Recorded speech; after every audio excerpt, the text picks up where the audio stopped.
વંદે ગુજરાત.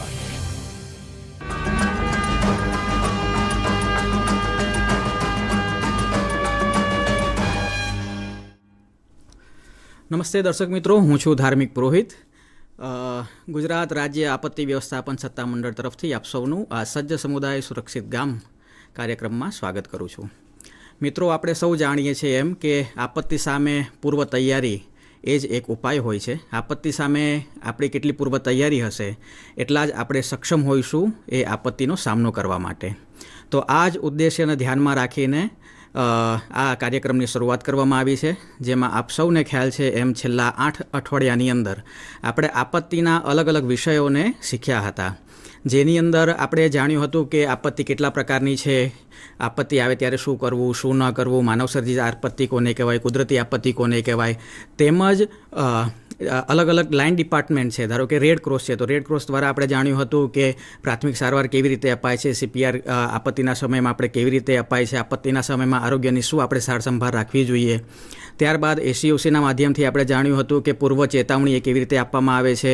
ધારો કે વાવાઝોડું છે કે પૂર છે કે જેની પૂર્વ ચેતવણી આવી જતી હોય છે, તો એવી પૂર્વ ચેતવણી નેશનલ લેવલ ઉપરથી સ્ટેટ લેવલ ઉપર, સ્ટેટથી ડિસ્ટ્રિક્ટથી તાલુકાથી ગામડા, આ આખું મેકેનિઝમ કેવી રીતનું કામ કરતું હોય છે, તો એ બધું આપણે જાણ્યું હતું. ત્યાર પછી આપણે જાણ્યું હતું કે હેમ રેડિયોનો ઉપયોગ કેવી રીતે થાય છે, સેટેલાઇટ ફોનનો ઉપયોગ કેવી રીતે થાય છે, તેવું GIARના પ્રતિનિધિ દ્વારા આપણે જાણ્યું હતું કે સેટેલાઇટ ફોનનો ઉપયોગ ત્યારે દર્શક મિત્રો થતો હોય છે કે જ્યારે કોઈપણ આપત્તિ એવા લાર્જ સ્કેલ ઉપર આવી જાય છે કે ત્યારે જે આપણું સામાન્ય કોમ્યુનિકેશન સિસ્ટમ છે, આપણો ફોન છે કે મોબાઈલ છે, એ ચાલતો નથી, ત્યારે આપણે હેમ રેડિયો કાં તો સેટેલાઇટ ફોનનો ઉપયોગ કરીએ છીએ.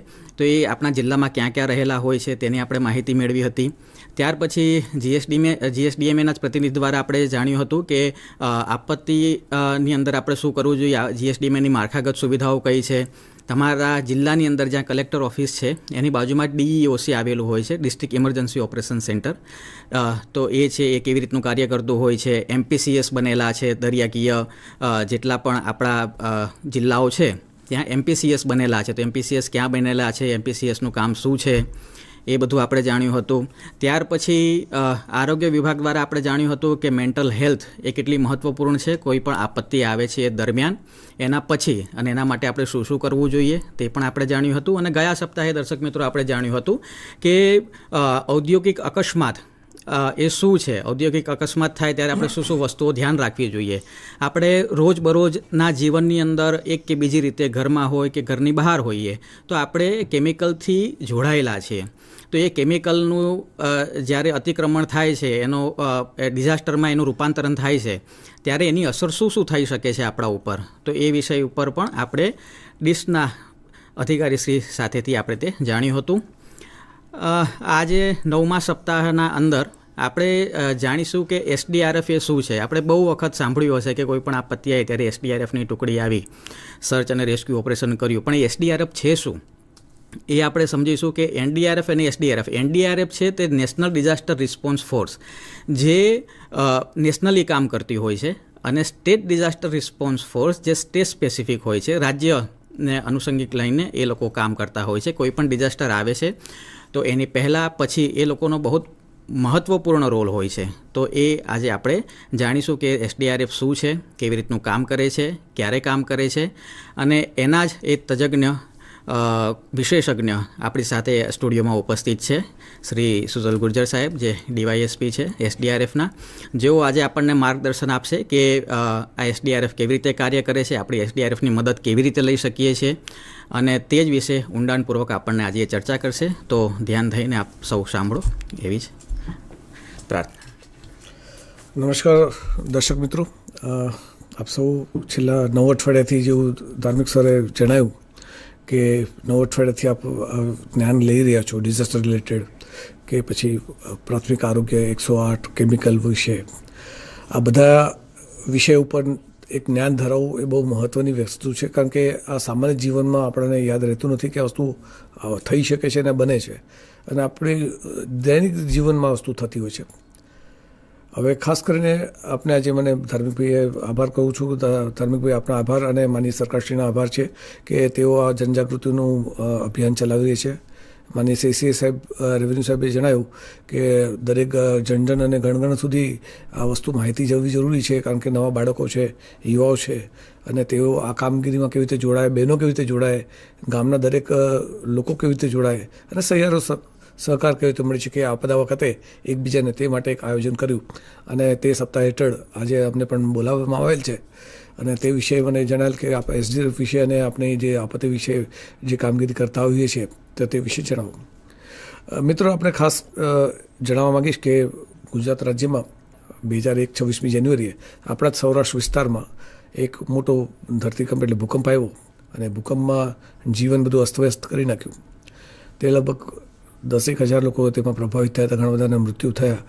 અને આપણા માટે તકલીફ એવી હતી કે સૌરાષ્ટ્રના વ્યક્તિઓ જે કહી હતા કચ્છમાં, ખાસ કરીને રાપર, નખત્રાણા, નલિયા, પછી ભચાઉ, એ રીતે માધાપર, નીચેની તરફ જો આવીએ તો દ્વારકા, જામનગર, વાંકાનેર, ધાંગધ્રા, સુરેન્દ્રનગર, ઇવન નીચેના જે પટ્ટો છે ખાસ કરીને જૂનાગઢ સુધી અને અમરેલી સુધી આ આંચકા દરમિયાન ઘણા બધા નુકસાન થયા. દરેક મકાનોને ધરાશયી થયા, પુલો ધરાશયી થયા, ઘણી બધી સ્કૂલની જે ઇમારતો એ પણ નષ્ટ થઈ. તો આના કારણે ઘણા બધા જીવ ગુમાવ્યા, ઘણા બધા પશુધન પણ દફાઈ ગયા. આ બધી વસ્તુ થઈ, પણ તે વખતે આપણાને મદદ માટે કોણ આવ્યું? તો મદદ માટે એ વખતે આવ્યું આપણા પાસે, જ્યારે આપણે સૌરાષ્ટ્રના અને કચ્છના વિસ્તારના લોકો આપણે જ્યારે તકલીફમાં હતા ત્યારે મધ્ય ગુજરાત અને દક્ષિણ ગુજરાતના જે ભાઈઓ અને પરિવાર લોકો હતા એ બધા મદદ માટે આવ્યા.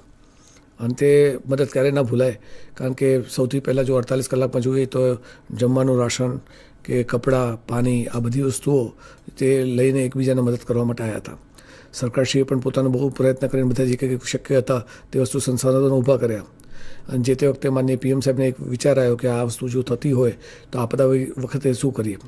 હવે આપદા વખતે કોઈને લોહીની જરૂર પડી છે, એ વખતે જેસીબીની જરૂર પડે, તે વખતે જેસીબી નહોતા, મશીન્સ કટર્સ નહોતા, ઘણા બધાના હાથ પગ દબાઈ ગયા, તે કાપવા પડ્યા કરવતથી અને એવી રીતે. તો આ બધા ઘણી બધી વસ્તુઓ તકલીફો પડી છે તે વખતે. તો તેના આયોજન માટે કરવું જોઈએ. તો આ જે એસડીએફની 11 ટીમો હતી, જે તે વખતે 1950માં ભારત જ્યારે આઝાદ થયો અને પોતાનો સંવિધાન ઘડાયો, તે વખતે માનનીય ભીમરાવ આંબેડકર સાહેબે સંવિધાનમાં એક એસઆરપીએફની રચના કરેલી હતી, જે અગાઉ ગાયકવાડ સ્ટેટ આર્મી હતી કે ગુજરાત સ્ટેટની પોલીસ જે તે વખતે રાજા રજવાડા સાહેબ હતા તે વખતેની આ 11 બટાલિયન હતી તેમની. અને એ બટાલિયનમાંથી આ એસઆરપીએફનું નિર્માણ થયું. તો ગાયકવાડ આર્મીમાં આ એક પ્રોવિઝન હતું 1951 પહેલાં કે જે એસઆરપીએફ છે તે લોકો ભૂકંપમાં, ચક્રવાતમાં કે કુદરતી આફતોમાં તેઓ કામ કરશે. અને એ વખતે સાહેબે નિર્ણય લીધો કે હવે આ જે કામ કરે છે પોલીસ તરીકે આના રીતે, તો એની જગ્યાએ આપણે એને એક અલગથી અલાયદા ફોર્સ બનાવીએ જે આપત્તિ વિષયમાં માહિર હોય અને આપત્તિ વ્યવસ્થાપનમાં એક મોટું પગલું લઈએ. તો તે વખતે આપણા માનનીય પીએમ સાહેબ, એટલે જે તે વખતે સીએમ સર હતા માનનીય શ્રી નરેન્દ્ર મોદી સાહેબ, તેઓએ નક્કી કર્યું અને તેમની સાથે અમે ટીમમાં જોડાયા.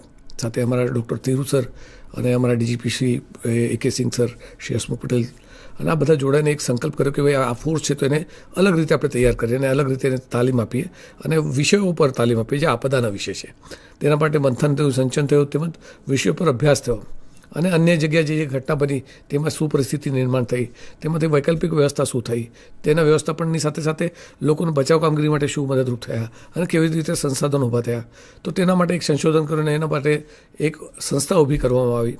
અને આ સંસ્થા આપણા ગુજરાત પોલીસનો તેનો મહત્ત્વનો ભાગ છે. તે માટે એ GSDMA છે, જેનું નામ છે ગુજરાત સ્ટેટ ડિઝાસ્ટર મેનેજમેન્ટ. અને તે જ વખતે પછી એક આ વસ્તુને ભણાવવા માટે એક ઇન્સ્ટિટ્યૂટ હતી જેની જરૂર હતી આ ફક્ત આપત્તિ વિષય ભણાવે, તેના માટે GIDM નામની સંસ્થા હતી. આ જ રીતે ડિઝાસ્ટરને અનુરૂપ ફાયર ડિપાર્ટમેન્ટ, અન્ય ડિપાર્ટમેન્ટ પણ ઊભા કરવામાં આવે, જે તે તાલુકા ખાતે, જિલ્લા ખાતે. એમ્બ્યુલન્સની સેવાઓ માટે આપણે એક અલગથી વ્યવસ્થા ચાલુ કરવામાં આવી. આ બધું 2001ના ઘટનાક્રમ પછી માનનીય પીએમ સાહેબે આ બધી એક વસ્તુ ગુજરાત રાજ્યને આપી છે. ગુજરાત રાજ્ય એકમાત્ર રાજ્ય હતું પૂર્ણ એશિયામાં કે આ એશિયા ખંડમાં કે જ્યાં ડિઝાસ્ટર મેનેજમેન્ટ એક્ટની સ્થાપના કરવામાં આવી અને ઘડવામાં આવ્યું. અને આ આપત્તિ વખતે આ બધી ટીમો અને બધા સહિયારો સપોર્ટ, એમાં ઘણા બધા વિભાગો હોય છે, દરેકની જરૂરિયાત લાગે છે. તો એ માટે એક સંસ્થા ઊભી કરી અને સંસ્થાનું કામ હતું GSDMAનું કે તેઓ બધાની સાથે સંકલન કરે. સંકલન એટલે લાઇઝનિંગ, કે તેઓ એકબીજાની સાથે સંવાદ કરીને એકબીજાને ભેગા કરીને ત્યાં મદદરૂપ પહોંચાડે. તો આ સંસ્થાનું કામ આવ્યું હતું. અને એક બીજી એક સંસ્થા હતી જેને કામ તાલીમનું આપ્યું કે આ ગ્રામ લેવલ પર, જિલ્લા લેવલ પર, તાલુકા લેવલ પર, શહેરો, મહાનગરપાલિકા, તેઓને આ લોકો તાલીમ આપે. તો તેના માટે GIDM ઊભું કર્યું અને આ સંસ્થાઓ બધાના માધ્યમથી અલગ અલગ વિભાગોના માધ્યમથી તેઓને અલગ અલગ વિભાગોમાં તાલીમ આપતા ગયા. હવે SDRFની રચના કરી ત્યારે SDRFના 11 કંપનીઓ હતી અને 11 કંપનીઓ આજે પણ છે અને 11 કંપનીઓ અલગ અલગ રાજ્યના અલગ અલગ જગ્યા પર સ્થાપિત છે. હવે 11 જે જિલ્લાઓ છે તેના વિશે હું આપણે થોડું માહિતી અને અમારા SDRF શું નાનકડું જે સંસ્થા છે એ મોટી ગુજરાત પોલીસનો એક અંગ છે, ગુજરાત પોલીસનો જ ભાગ છે અને એના વિશે થોડું પછી આપણે હું વિસ્તારથી સમજાવીશ. SDRF જે છે ગુજરાત પોલીસમાં જેવું ATS છે, ક્રાઇમ બ્રાન્ચ છે, કોસ્ટલ પોલીસ છે, મરીન પોલીસ છે, સેન્ટ્રલ પોલીસ છે, હોમગાર્ડ છે, GRD છે, SRPF છે, આ બધી જ સંસ્થાઓ ગુજરાત પોલીસના અંગ છે. ગુજરાત પોલીસના પોતાના જ લગભગ 18 થી 20 વિભાગો છે, જેમાં સાયબર ક્રાઇમ સેલ છે, ઇકોનોમિક સેલ છે, બેન્કિંગ સેલ છે.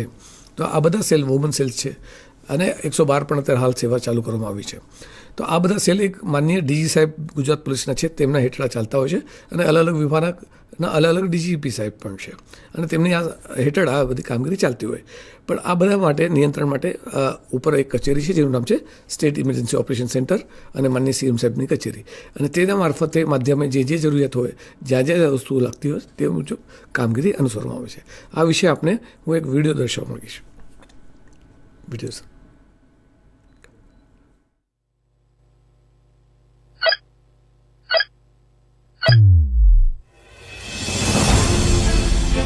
કુદરત, આ શબ્દ સાંભળતા જ નજરમાં આવે છે કંઈક કેટલાય સુંદર દ્રશ્યો. વન, વગડા, ઝરણાઓ અને મંત્રમુગ્ધ કરી દે એવી કેટલી ધરોહરો. પણ આ કુદરતનું એક સ્વરૂપ આવું પણ છે. કુદરતના આ સ્વરૂપનો સાક્ષાત્કાર કરતા પ્રદેશોમાંનો એક છે ગુજરાત. આ રાજ્યને ક્યારેક અતિવૃષ્ટિએ હચમચાવ્યું તો ક્યારેક ચક્રવાતે ધમરોળ્યું. 2001ના ભયાવહ ભૂકંપનો ઘા પણ આ જ ભૂમિએ ઝીલ્યો હતો. પૂર, ચક્રવાત, ભૂસ્ખલન, સુનામી જેવી કુદરતી આફતો હોય કે રાસાયણિક તેમજ જૈવિક આપત્તિઓ, ટ્રેન અકસ્માતો તથા મકાન તૂટી પડવા જેવી માનવ સર્જિત આફતો, આ આફતો ક્યારેય કહીને નથી આવતી, પણ જ્યારે આવે ત્યારે જનજીવન ખોરવાઈ જાય અને આર્થિક નુકસાન થાય એ અલગ. માટે જ આવી આફતોના સમયે નાગરિકોને સલામત રાખી શકાય તે માટે જણાઈ બચાવ કાર્ય માટેના એક મિકેનિઝમની જરૂરિયાત. ગુજરાતના તત્કાલીન મુખ્યમંત્રી અને હાલના આપણા વડાપ્રધાન શ્રી નરેન્દ્રભાઈ મોદીના નેતૃત્વમાં લેવાયું એક અભૂતપૂર્વ પગલું. The Gujarat state disaster management act 2003ના અમલ સાથે રચના કરવામાં આવી Gujarat state disaster management authority, Gujarat institute of disaster management અને સ્ટેટ ડિઝાસ્ટર રિસ્પોન્સ ફોર્સની આપત્તિમાં સુરક્ષાની ખાતરી. SDRFની સ્થાપના પહેલા સ્થાનીય પોલીસ કર્મીઓ અને રાજ્ય અનામત પોલીસ દળ આપત્તિના સમયે નાગરિકોની સલામતી અને બચાવ કાર્ય માટે કાર્યરત રહેતા. SDRFની સ્થાપના થયા બાદ આજે વડોદરા, અમદાવાદ, મડાણા, ગોધરા, નડિયાદ, ગોંડલ, વાલિયા, વાવ, સુરત, ગાંધીનગર અને રાજકોટમાં SDRFની કંપનીઝ કાર્યરત છે. તમામ પ્રકારની આપત્તિઓ સમયે બચાવ અને રાહત કાર્યમાં SDRFની આ કંપનીઓને આધુનિક સંસાધનો અને વિશેષ તાલીમ આપવામાં આવે છે. અને આ તાલીમ જ તો છે જેના કારણે આજે કોઈ પણ આપત્તિ સમયે નાગરિકોની સુરક્ષા માટે તૈયાર રહે છે SDRF. નજીકના સમયની વાત કરીએ તો 2023નો એક જૂન મહિનો તો બધાને યાદ જ હશે, જ્યારે દરિયામાંથી એક આફત ગુજરાત તરફ આગળ વધી રહી હતી, જેની વિકરાળ અસર થવાની હતી રાજ્યના 8 જિલ્લાઓ અને 442 જેટલા ગામોના નાગરિકોને. આવા કપરા સમયે દિવસ રાત જોયા વિના મુખ્યમંત્રી શ્રી ભૂપેન્દ્રભાઈ પટેલના નેતૃત્વમાં સરકારી તંત્રના વિવિધ વિભાગના લાખો કર્મચારીઓની સાથે સતત કાર્યરત રહી સ્ટેટ ડિઝાસ્ટર રિસ્પોન્સ ફોર્સ અને ભૂતકાળના અનુભવોના આધારે ચક્રવાત પહેલાની તૈયારી, ચક્રવાત સમયની કામગીરી, ચક્રવાત પછીનું પુનઃસ્થાપન, ટેકનોલોજીનો ઉપયોગ અને નવી પહેલો જેવા 5 પરિબળો સાથેની વ્યૂહરચના ઘડવામાં આવી. ચક્રવાત પહેલા 5 લાખથી પણ વધારે વૃદ્ધો, મહિલાઓ, બાળકો, દિવ્યાંગો અને પશુઓનું સુરક્ષિત સ્થળે સ્થળાંતર કરવામાં આવ્યું. 450થી વધુ હોસ્પિટલ્સમાં રહેલા દર્દીઓ તેમજ કર્મચારીઓની સુરક્ષા સુનિશ્ચિત કરવામાં આવી. 21,500થી વધારે બોટ્સ અને વેસલ્સ સુરક્ષિત રીતે કિનારે પહોંચાડવામાં આવ્યા. Control room, police station, shelter homes, hospitals, pumping stations તેમજ પેટ્રોલ પંપમાં વીજળી ખોરવાય નહીં અને કામગીરી સતત ચાલુ રહે એ માટે જનરેટર તેમજ અન્ય વ્યવસ્થા કરવામાં આવી. ભયજનક પતરાઓ કે તેનાથી બનેલી વસ્તુઓ, હોર્ડિંગ્સ વગેરેને હટાવવામાં આવ્યા અને ચક્રવાત સમયે જ્યાં એક તરફ 8 જિલ્લાઓમાં SDRFની 11 ટીમ સતત કાર્યરત હતી અને દર 2 કલાકે અપડેટ્સ અપાઈ રહ્યા હતા, ત્યાં બીજી તરફ બીજી 13 ટીમ્સને ચક્રવાત પછીના સંકટ અને રાહત માટે સ્ટેન્ડ બાય પર રાખવામાં આવી હતી. ચક્રવાત પછી આધુનિક સંસાધનોની મદદથી પડી ગયેલા વૃક્ષો અને ઇલેક્ટ્રોનિક્સ કેબલ્સ તથા પોલ્સને હટાવી રોડ ક્લિયર કરવામાં આવ્યા. સાથે જ શેલ્ટર હોમમાં આશરો લઈ રહેલા ગામ લોકોને ફરી એમના ઘર સુધી પહોંચાડવામાં પણ સતત કાર્યરત રહી SDRFની ટીમ્સ. અને આખરે બિપરજોય જેવા ભયાનક ચક્રવાતને માત આપીને ઝીરો કેઝ્યુઆલિટી સાથે ફરી જીવન પૂર્વવત થયું. આ તો વાત થઈ ફક્ત ગુજરાતની. આપણી સ્ટેટ ડિઝાસ્ટર રિસ્પોન્સ ફોર્સ તો બીજા રાજ્યોમાં પણ આપદા પ્રબંધનની તાલીમ આપે છે તથા જરૂર પડે ત્યારે SDRFના જવાનો બીજા રાજ્યોમાં આપદા પ્રબંધન માટે પણ જાય છે.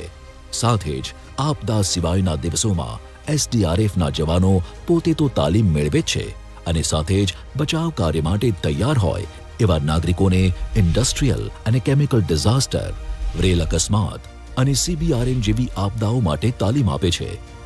અત્યાર સુધીમાં સ્કૂલ સેફટી પ્રોગ્રામ હેઠળ ગુજરાત રાજ્યની 300 શાળાના વિદ્યાર્થીઓ અને 15,000 આપદા મિત્રોને તાલીમ આપી ચૂક્યું છે SDRF.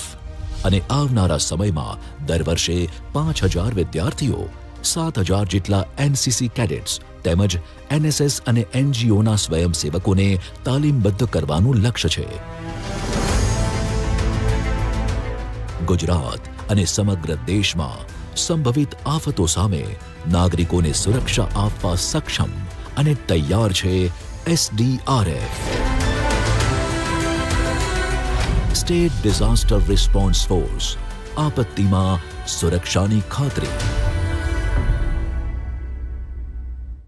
મિત્રો, આપણે અત્યારે હાલ નિહાળ્યું કે SDRFની કઈ કઈ ટુકડીઓ અને કઈ કઈ ટીમો ક્યાં ક્યાં આવેલી છે ગુજરાત રાજ્યમાં. ખાસ કરીને તમામ ગુજરાત આવરી લે એ માટે આપણી પાસે 11 કંપનીઓ છે. હવે કંપનીના વિશે આપણે સમજાવવા માંગીશ કે એ કંપનીમાં લગભગ 138 જવાનો હોય છે અને એ 138ની જે 3 ટીમો બનાવવામાં આવે છે, એ 3 ટીમોમાં એક ટુકડીમાં ઓછામાં ઓછા કે વધારે 30 જવાનો જે હોય છે અને આ 30 જવાનો નિપુણતા ધરાવે છે. એમાંથી 10 જણા બહુ સારા તરવૈયા હોય છે, 10 અન્ય કોઈ મેડિકલ ટ્રીટમેન્ટ કરી શકે, વાહન હાંકી શકે, વત્તા JCB કે મશીનો કરી શકે અને આ બધી મશીનરી ઇક્વિપમેન્ટ જે એન્જિનિયરિંગને લગતા છે તેના માટેના 10 વ્યક્તિ હોય છે. બીજા 4-5 જે છે જે એડમિન વર્ક માટે, એટલે ખાસ કરીને કોમ્યુનિકેશન છે, સંચાર છે કે આપણા ગામના વ્યવસ્થાપનનું છે, તે માહિતી માટે તે લોકો 5 જણાની એક, એટલે આવી મળીને 30 જણાની એક ટીમ દરેક જિલ્લા ખાતે આપણે દર ચોમાસા દરમિયાન છેલ્લા 20 વર્ષથી આપણે ડિપ્લોય કરવામાં આવે છે.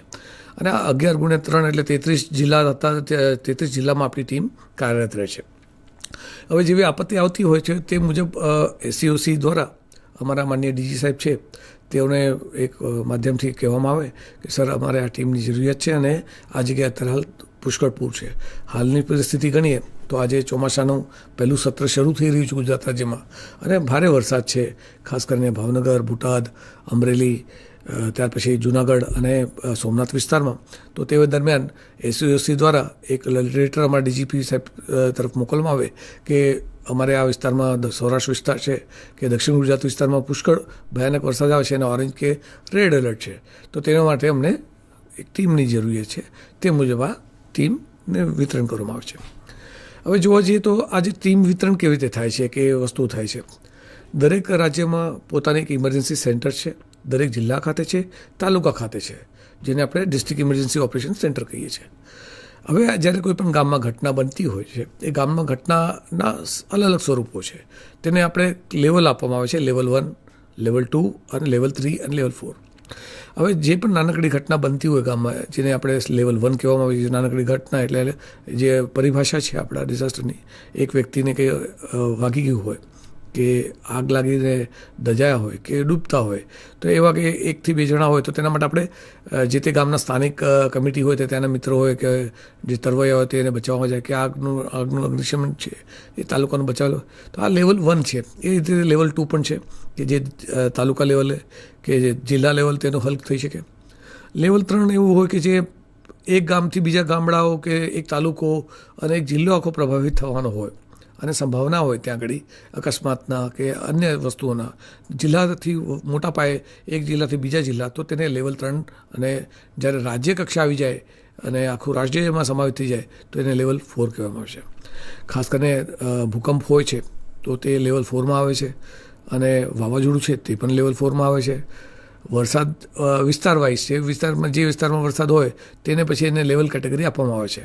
હવે પાણી ભરાય છે, પાણી સામાન્ય રીતે જોવા જઈએ તો ગુજરાત સમંદર જગ્યા છે બધી જગ્યાએ, અને પાણી લગભગ 6-7 કલાકે 8 કલાકે ઉતરી જાય. ખાસ કરીને આપણા સૌરાષ્ટ્ર વિસ્તારના ઘેડ પંથકમાં પાણી ઘણું બધું રાખતું હોય છે. એવી રીતે જામનગરના એટલે જૂનાગઢના જંગલો છે, એ જંગલના પાટ વિસ્તારમાં છે ત્યાં પણ પાણી ભરાય. સ્વાભાવિક રીતે જંગલ વિસ્તાર છે અને ફોરેસ્ટ એરિયા છે, તો ત્યાં કુદરતની સાથે છેડખાની કરવાની જરૂરિયાત નથી. એ કુદરતનું પાણી છે એ જતું હોય છે અને વેણ આપણી જગ્યા પોતાનું કરતી હોય છે. એટલે ખાસ કરીને પવન છે એટલે હવા કહીએ આપણે, પાણી છે, અગ્નિ છે, આ બધી કુદરતી શક્તિઓ છે અને તેની સામે લડવું એ અલગ વાત છે. આપણે તેમાંથી ફક્ત બચાવ કામગીરી શું કરી શકીએ, આપણે કેવી રીતે બચી શકીએ તેના માટેના મહત્ત્વના પગલાં જરૂરી છે અને અકસ્માત ટાળી શકે તેના માટે છે. ખાસ કરીને SDRF જ્યારે ફાળવવામાં આવે ત્યારે આ SDRFને એ જગ્યાએનું લોકેશન એને ખબર હોય. આપની તરફથી એક લોકેશન મોકલવામાં આવે, જીઓ લોકેશન જેને કહીએ, કરંટ લોકેશન, જે આપણા જીઓસીસીને આપવું છું આપણા મામલતદારશ્રી કે આપણા તાલુકાના ડેપ્યુટી કલેક્ટરશ્રી અથવા પ્રાંત સાહેબને, અને પ્રાંત સાહેબ એ જ વસ્તુ અમને SCOC ખાતે મોકલે છે અને SCOC પછી જે તે સ્થાનિક ટીમો હોય આપણા રેન્જ વિસ્તાર, જેવું ભાવનગર રેન્જ છે તો ભાવનગર રેન્જમાં અત્યારે NDRF કાર્યરત છે, એવી રીતે જૂનાગઢ રેન્જમાં SDRF કાર્યરત છે, રાજકોટ રેન્જમાં પણ SDRF છે, ભુજ રેન્જમાં NDRF છે, Ahmedabad range, Surat range, Baroda range અને ખાસ કરીને પંચમહાલ રેન્જ આ વિસ્તારમાં SDRFનું જ્યુરિડિક્શન છે અને ત્યાં એ કામગીરી કરતા હોય છે. આ દરેક જગ્યા પર અલગ અલગ નિષ્ણાતો અને એની ટીમો છે. આ ટીમમાં જે વ્યક્તિઓ આવે છે તે લગભગ 20 થી 15 વર્ષનો મિનિમમ અનુભવ ધરાવે છે. જાતે બહુ સારા તરવૈયા છે, તેઓને સરદર્શથી માંડીને બધી વસ્તુ તેમને તાલીમ આપવામાં આવેલી છે. તે એના માટે નિષ્ણાત છે. પણ ઘણા બધા સાહસિક બાળકો હોય કોલેજના, સ્કૂલના, એ આ પ્રયોગો જોઈને, વિડીયો જોઈને, યુટ્યુબ જોઈને કરતા હોય અને પછી જીવ જોખમે મુકાય છે. ખાસ કરીને કે જ્યારે વાકડા ભરાયેલા હોય, નાલા ભરાયા હોય, ઢોરોમાંથી પાણી છૂટતા હોય તો એ જગ્યાએ ખાસ કરીને ટાળું. ઘણા બધા ટ્રેક્ટર લઈને જતા હોય, ઘણા બધા બાઇક લઈને નીકળતા હોય, ઘણા બધા સેલ્ફી પાડતા હોય. હવે આ વસ્તુ કરવી નથી અને આ અમારે યુવાનોને ટાળવું. આપણા જો દીકરા હોય કે પરિવારના કોઈ સભ્ય હોય આવું કરતા હોય છે તો તેને ખાસ કરીને સમજ કરવી કે આપણે આવા જીવ ઘણા બધા આજુબાજુના ગામડામાં, તાલુકામાં ગુમાયા છે. ખાસ કરીને એક્સિડન્ટ થતા હોય છે, રોડ ઉપર પણ હેલ્મેટ વગર જતા હોય કે પાણીમાં ડૂબતા હોય કે આગ લાગે, ક્યાંક શોર્ટ સર્કિટ થતું હોય, ક્યાંક છેડા વાયરને મેળવતા હોય. આ નાના નાના અકસ્માત જે થતા હોય છે જેના કારણે જીવનું જોખમ થાય છે. થોડું SDRF વિશે વિગતવાર જણાવીશ આપને સર. આ SDRFની જે તાલીમ છે એ ખાસ કરીને આપણે જ્યારે ધરતીકંપ થયું ત્યારે પેટાળમાં લોકો ઘૂસી ગયા એટલે 10-20 ફૂટ ઊંડાણમાં, તો તેને શોધખોળ માટે આપણે ડોગ સ્કોડ એટલે જે શ્વાન છે તેના મદદથી સૂંઘીને કે કઈ જગ્યાએ જીવંત વ્યક્તિ છે, ક્યાં મૃત્યુ પામેલા છે તે માળખું શોધવા માટે આ વસ્તુ કરવામાં આવે છે. તેની સાથે અમારી પાસે નાના કેમેરાઝ હોય છે જેને એન્ડોસ્કોપિક કેમેરાઝ કહેવામાં આવે છે. એ ટ્યુબ મારફતે આપણે જે સર્જરી કરીએ એ ટાઈપની જમીનમાં નાખવામાં આવે છે અને ત્યાં શોધખોળ કરવામાં આવે છે અને ત્યાંથી અવાજના માધ્યમથી અને તેના માધ્યમથી અમને ખબર પડે કે વ્યક્તિ ક્યાં અત્યારે હાલ પ્રભાવિત થયેલા છે. એવા લેઝર કેમેરાસ હોય છે તો જેનાથી બોડીઝના હીટ વેવથી અમને ખબર પડે કે આ વ્યક્તિ અહીંયા દટાયેલા છે અને આ રીતે કાઢી શકે. એ ભલે ફક્ત વ્યક્તિ નથી, અમારા માટે જીવ પણ છે અને જીવ બચાવવો બહુ મહત્ત્વનો છે. એ પછી પશુધન હોય કે પક્ષીઓ હોય કે વ્યક્તિ હોય, એ જીવ બહુ મહત્ત્વનો છે. તેને બચાવવા માટે જ બધી પ્રયત્ન કરતા હોઈએ છીએ. આ રીતે બીજા નંબર પર આપણે જે ચિત્ર જોઈ શકીએ છીએ દોરડું બચાવ, એટલે એને રોપ રેસ્ક્યુ કહેવાય. એ રોપ રેસ્ક્યુ એવું છે કે લિફ્ટ આપણા મા અંબાજીના મંદિર ખાતે આવી રોપવે છે. અત્યારે હાલ ગિરનાર ખાતે એક આપણે રોપવે ચાલુ કરવામાં આવી છે. તે જ રીતે આપણા સાપુતારા ખાતે છે, પછી મા પાવાગઢના મંદિરે મહાકાલીના મંદિરે છે. તો આવી જગ્યાએ ઘણી વખત દુર્ઘટના બનતી હોય છે. ચૈત્ર માસમાં, શ્રાવણ માસમાં કે આસો માસમાં યાત્રા ભરાતી હોય અને બહુ ભીડ હોય અને મશીન સતત ચાલતી હોય તો કેબલ તૂટવાની સંભાવના હોય છે. તો તે અકસ્માત દરમિયાન આ ડુંગરના ખીણોમાં ઉપર જઈને અમારા જે જવાનો છે તેઓને રેસ્ક્યુ કરતા હોય છે અને આ જીવ બચાવવા માટે દરેક જગ્યાએ પ્રયત્ન કરતા હોય. આ બહુ કાઠું વસ્તુઓ છે, અવઘડ વસ્તુ છે અને તેના માટે આ SDRF બહુ ટ્રેન્ડ છે અને ગુજરાત રાજ્યના દરેક નાગરિકોને બચાવવા માટે 2001થી આ કડક પ્રયત્ન કરે છે. તે જ રીતે હવે આપણે જોઈએ મેડિકલ ફર્સ્ટ રિસ્પોન્ડર.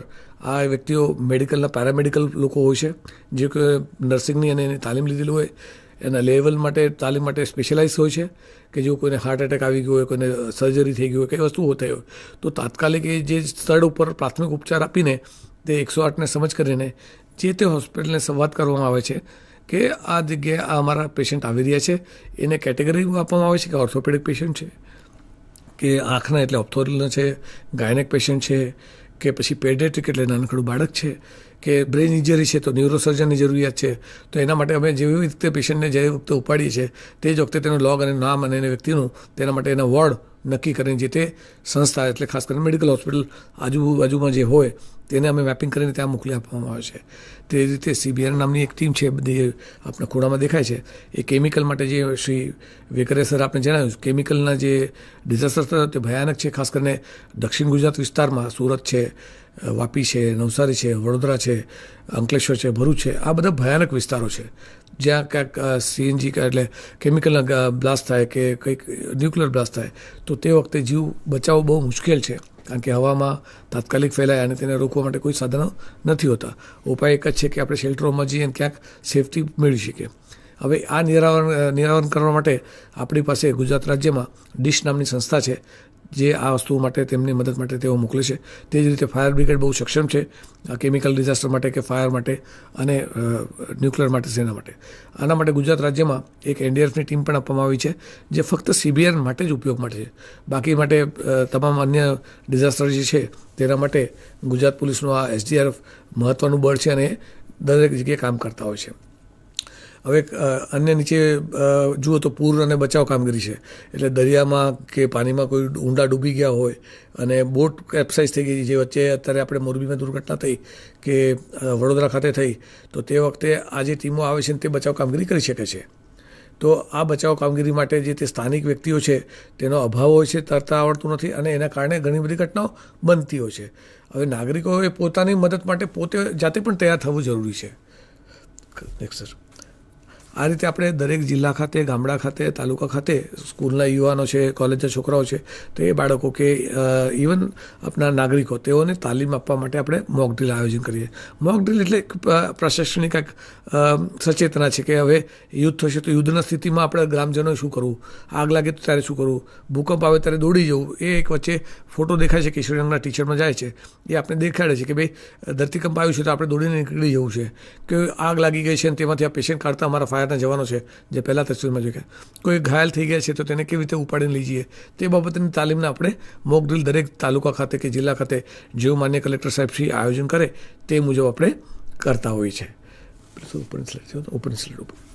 ઉપર હા. હવે આપણા જિલ્લા ખાતે દરેક જિલ્લા ખાતે અમે લગભગ 200થી 500 છોકરાઓ આપણા આપદા મિત્ર તરીકે તૈયાર કરવામાં છે. આ આપદા મિત્ર એવા છે કે જે ગુજરાત રાજ્યમાં પહેલી વખત આપણે ધરતીકંપ વખતે એટલે ભૂકંપ વખતે આપણે શરૂ કરવામાં આવ્યું. એ ભૂકંપ વખતે અમને ઘણી બધી સંસ્થાઓએ મદદ કરી. એ સંસ્થા ખાસ કરીને કામધેનુ ફાઉન્ડેશન છે, બ્લુબર્ડ છે, ઇવન આ રેડક્રોસ સોસાયટી જે બ્લડ માટે આવી હતી, તેવા 8-10 સંસ્થા હતી જે સૌથી મહત્ત્વની હતી. તો તેમાં તે લોકોએ મદદરૂપ થયા અને એ સંસ્થાઓ કાર્યરત છે અને કોઈ પબ્લિસિટી કે એવી વસ્તુ કરતા નથી, ખાલી લોકોની માનવ સેવા માટે આવે અને કામ કરી જાય છે. આપને યાદ હશે સૌરાષ્ટ્રમાં એક મોટું 98-99-2000માં એક દરિયાઈ તોફાન આવ્યો હતો જેને વાવાઝોડું કહીએ, કે એ વખતે પ્રથમવાર આપણે નામ સાંભળ્યું સુનામી.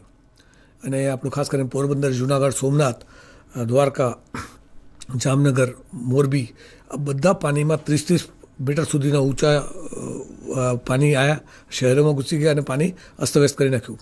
ખાસ કરીને અમરેલી, પોરબંદર, અને તે વખતે 10,000 લોકોનું આપણે મૃત્યુ પામ્યું. હવે તે વખતે બચાવ કામગીરી માટે બધી જગ્યાએ ફોર્સિસ જઈ શકતી નથી, તો આપણા સ્થાનિક લોકો જ તેને મદદ કરવા આવે. હવે સ્થાનિક મદદ ક્યાંથી આવે? જ્યારે સ્થાનિક વ્યક્તિઓએ કંઈક તાલીમ લીધેલી હોય કે તે બાબતે જાણતા હોય, તરતા જાણતા હોય, આગમાંથી બચાવની કામગીરી જાણતા હોય, તો તેના માટે અમે એક આયોજન કર્યું કે આ જે સ્કૂલ કોલેજના દીકરાઓ છે તેને અમે તાલીમ આપીએ, કે કોલેજના સાથે ગામડાના જે સંસ્થાઓ છે, સમાજ છે, તેને પણ અમે તાલીમ આપીએ. તો તે હેઠળ અમે લોકો એક આપદા તાલીમ નામનું એક યોજના ચાલુ કરી. આ 2014-15માં શરૂ કરી, પહેલાં પ્રાથમિક ધોરણે, અને 16માં એ કાર્યરત થઈ.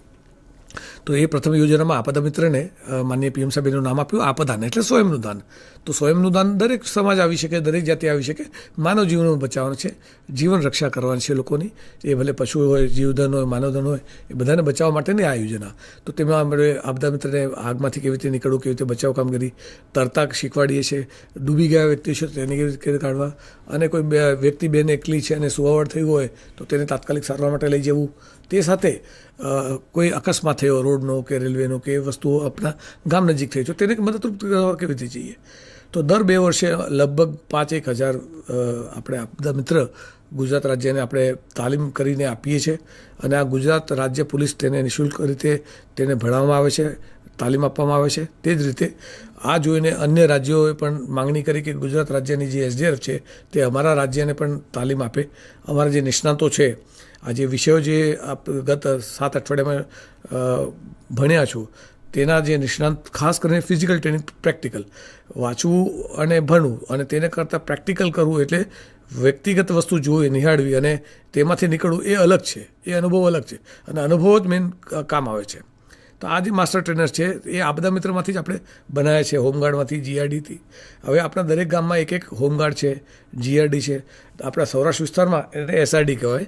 જ્યારે SRD એટલે સાગર રક્ષક દળ, જે પોલીસના જ એક બાળકો છે જે આપણે ત્યાં જિલ્લામાં કામ કરતા હોય, અને તે આપણે પ્રાથમિક કામગીરી માટે કે મદદ માટે આવી શકે. તે લોકોએ આ તાલીમ મેળવેલ છે.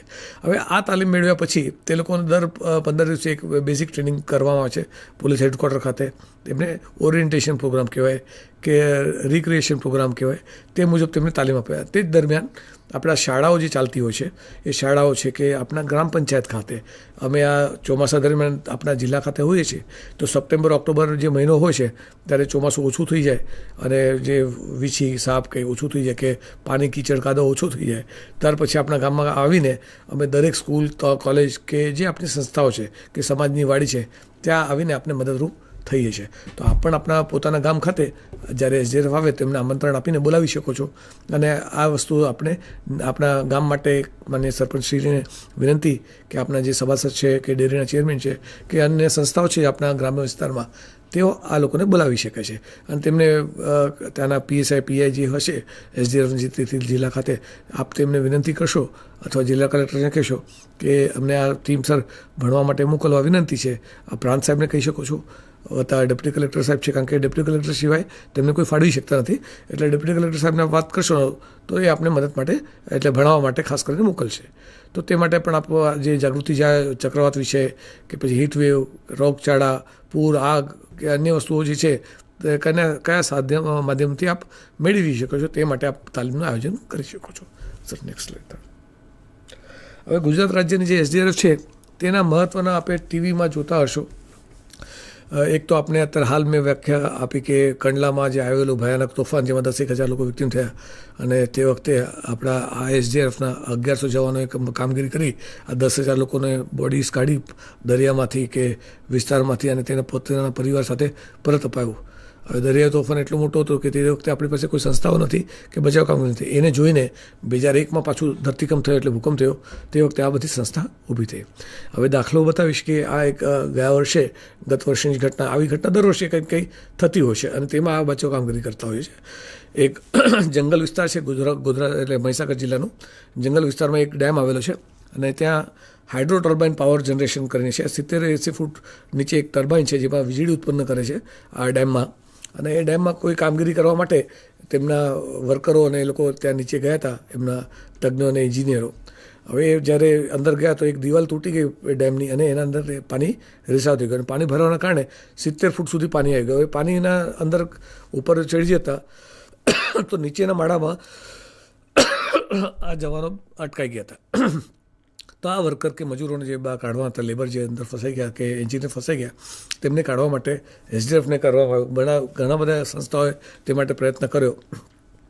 તો ગુજરાત રાજ્ય એસડીઆરએફ પાસે પોતાનો એક રિમોટ ઓપરેટિંગ વ્હીકલ છે, જેને સબમરીન જેવું વાહન હોય છે, જે પાણીમાં ગોતાખોરની જેમ નીચે જાય છે, પનડુબ્બીની જેમ, અને ત્યાં એ મશીન શોધે છે કે વ્યક્તિ ક્યાં દટાયા છે, ક્યાં ફસાયા છે, અને તેનું રેડિયો મારફતે એટલે લેઝર અને અમારા રડાર ઉપર એ મોકલવામાં આવે છે ઇમેજ, કે તે અમે શોધીને પછી અમારા જે ગોતાખોર હતા તે નીચે જઈને તો એમને કાઢ્યા.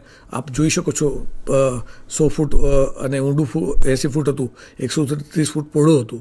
હવે 80 ફૂટ નીચે જઈને પાણીના અંદર જઈને વ્યક્તિને કાઢવા બહુ મુશ્કેલ કામ છે, કારણ કે માણસ 2 મિનિટથી વધારે જીવી શકતા નથી પાણીમાં. તો આપણા ગોતાખોર જઈને 5 થી 6 બોડીઓ ત્યાંથી અંદરથી કાઢી, અને બીજી જે પાણી આવતાની સાથે પાણી ઉપર જેને તરતા આવડતું તેવા 20 જણા નીકળી ગયા હતા, પણ જે 5 જણા જેને નહોતું આવડતું એ મશીનના નીચે કે દિવાલ નીચે એ ફસાઈ ગયા હતા, અને ત્યાં તેમનું અટકી ગયા હતા. હવે એ કાઢવા માટે બહુ વિચિત્ર પ્રયત્ન, એટલે ખાસ કરીને 3 દિવસ સુધી આ કાર્યક્રમ ચાલ્યો છે શોધખોળ માટે. તો તેમાં આ મશીનના ઉપયોગથી આપણે એસડીઆરએફે કામગીરી કરી. હવે ટૂંક સમયમાં જ આપણે ગત વર્ષે આજ જૂન મહિનાના 12 તારીખે એક બહુ દુઃખદ ઘટના થઈ.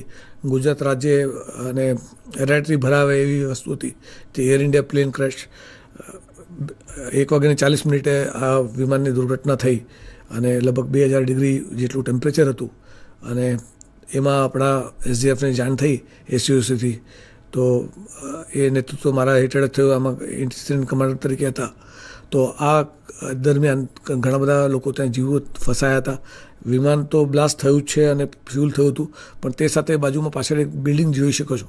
એ બિલ્ડિંગના અંદર બાળકો ભણતા હતા, મેડિકલ કોલેજના જે ડૉક્ટરો હતા, ખાસ કરીને 40 જેટલા ડૉક્ટરો હતા, અને એમના તજ્ઞો હતા, MD MS અને એમના પ્રોફેસર હતા, વત્તા તે લોકો તે સમય જમતા હતા મેસમાં. હવે આ માણસોને આગમાંથી કાઢવા હતા.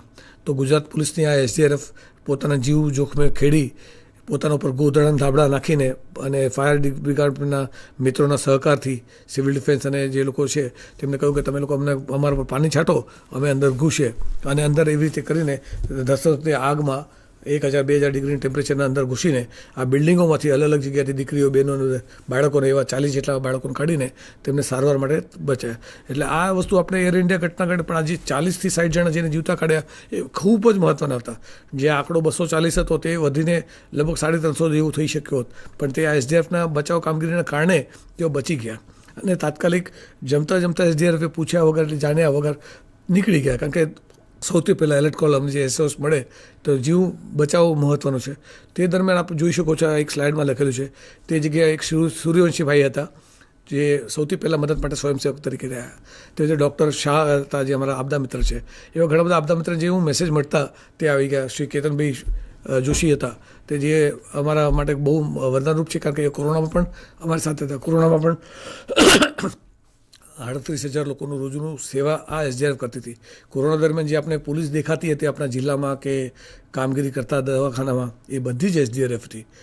આ ખાકીના એક અલગ અલગ સ્વરૂપ છે જે આપણા મદદ માટે દરેક જગ્યાએ આવતા હોય છે. અને બીજું પણ કહેવાય છે કે હનુમાનજીની સેના કે શ્રી રામ ભગવાનની સેના કેસરી રંગમાં આવે છે, અને લોકોના બચાવ કામગીરી માટે જ આ કામ કરતા હોય છે, અને પોતાના જીવ જોખમે નાખીને, પોતાના પરિવારને જોખમે નાખીને પોતે જતા હોય છે. અને આ વ્યક્તિઓ બહુ બહાદુર છે, નીડરો છે, અને આમની સાહસને સલામ છે. આપ આ જોઈ શકો છો એર ઇન્ડિયા ક્રેશમાં કેટલા લોકો, કઈ સંસ્થા આવી. જ્યારે આ ઘટના બની ત્યારે લગભગ 2-3 ટીમો હતી. એમાં આ આપદા મિત્ર આવી ગયા છે, સિવિલ ડિફેન્સના વ્યક્તિ આવી ગયા, શ્રી શેખ સાહેબ આવ્યા, શ્રી કેતન જોશી આવ્યા, શ્રી સૂર્યવંશીજી આવ્યા. તે જ રીતે એક કાકા હતા જેમનું નામ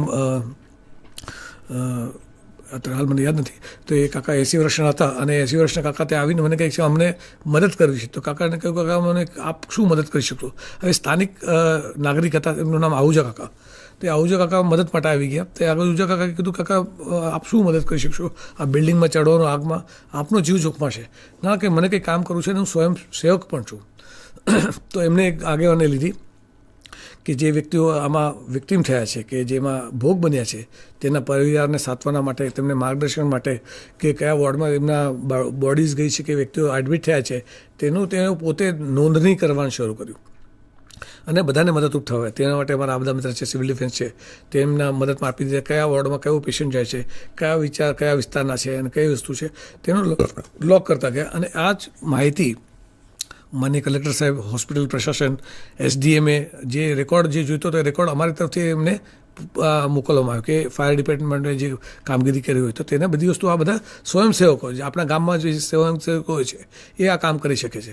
સ્વયંસેવક માટે કોઈ સમાજ કે જાતિ કે વસ્તુની જરૂર નથી, કોઈ બેનરની જરૂર નથી. આપણે ખાલી માનવતાની જરૂરિયાત છે. તો એ માનવતા આ બધી લોકોએ દેખાડી છે. અને આ કામ જ્યારે શરૂ થયું ત્યારે અમારી પાસે ફક્ત 60 જણા હતા. જોતજોતામાં લગભગ 1,500 લોકો મદદ માટે આવી ગયા. કોઈ લોહી માટે, કોઈ ગાડી માટે, બધી રીતે કરતા ગયા. પણ આગ એટલી ભયાનક હતી કે 3-4 કલાક સુધી સતત ચાલતી રહીને એના પછી ઓલવવાના પ્રયત્ન શરૂ થયા. એટલે જેટલા ટેન્કર આવે એટલા ઓલવવા માટે ઓછા પડતા. 38 ટેન્કર એક સાથે લાગતા હતા. વડોદરા જિલ્લાથી ટેન્કરો મંગાવવામાં આવ્યા, મહેસાણાથી લાયા, ગાંધીનગરથી લાયા. સતત ફાયરનું કામ બહુ ઉત્તમ રહ્યું એમાં. અને જે અમારા માટે મદદરૂપ થયું કે અમે એમાં પ્રવેશ કરી શક્યા અને લોકોને કાઢી શક્યા. તે જ રીતે CISFના પણ જવાનો આવ્યા, એરફોર્સના 2 ડૉક્ટર આવ્યા, કોસ્ટગાર્ડના ડૉક્ટર આવ્યા જે સ્થાનિક અમદાવાદમાં રહેતા હતા. તે મદદ માટે તાત્કાલિક પહોંચી ગયા. તો આ જે સાહસિક લોકો છે એ સમાજમાં બહુ જરૂરી છે. તે લોકોને કોઈ માન સન્માન કે કંઈ જોતું નથી, ખાલી બસ તેમને રાષ્ટ્રના કામ માટે આવવું છે. આ બધા નાગરિક કરી શકે છે. આ ઘટનાક્રમમાં ખાસ કરીને દક્ષિણ ગુજરાતમાં, મધ્ય ગુજરાતમાં લોકો તાત્કાલિક મદદ માટે આવી જાય છે. અને આપણા ગુજરાતીઓમાં તો એવું કહેવાય છે કે મસલ મેમરીમાં ડિઝાસ્ટર છે. કારણ કે અવારનવાર આ બધી આપત્તિ અને વિપત્તિ આવતી હોય છે અને તેમાં આપણે એકબીજાના સહિયારા મદદમાં આવતા હોઈએ છીએ, કામ કરતા હોઈએ છીએ. Next sir.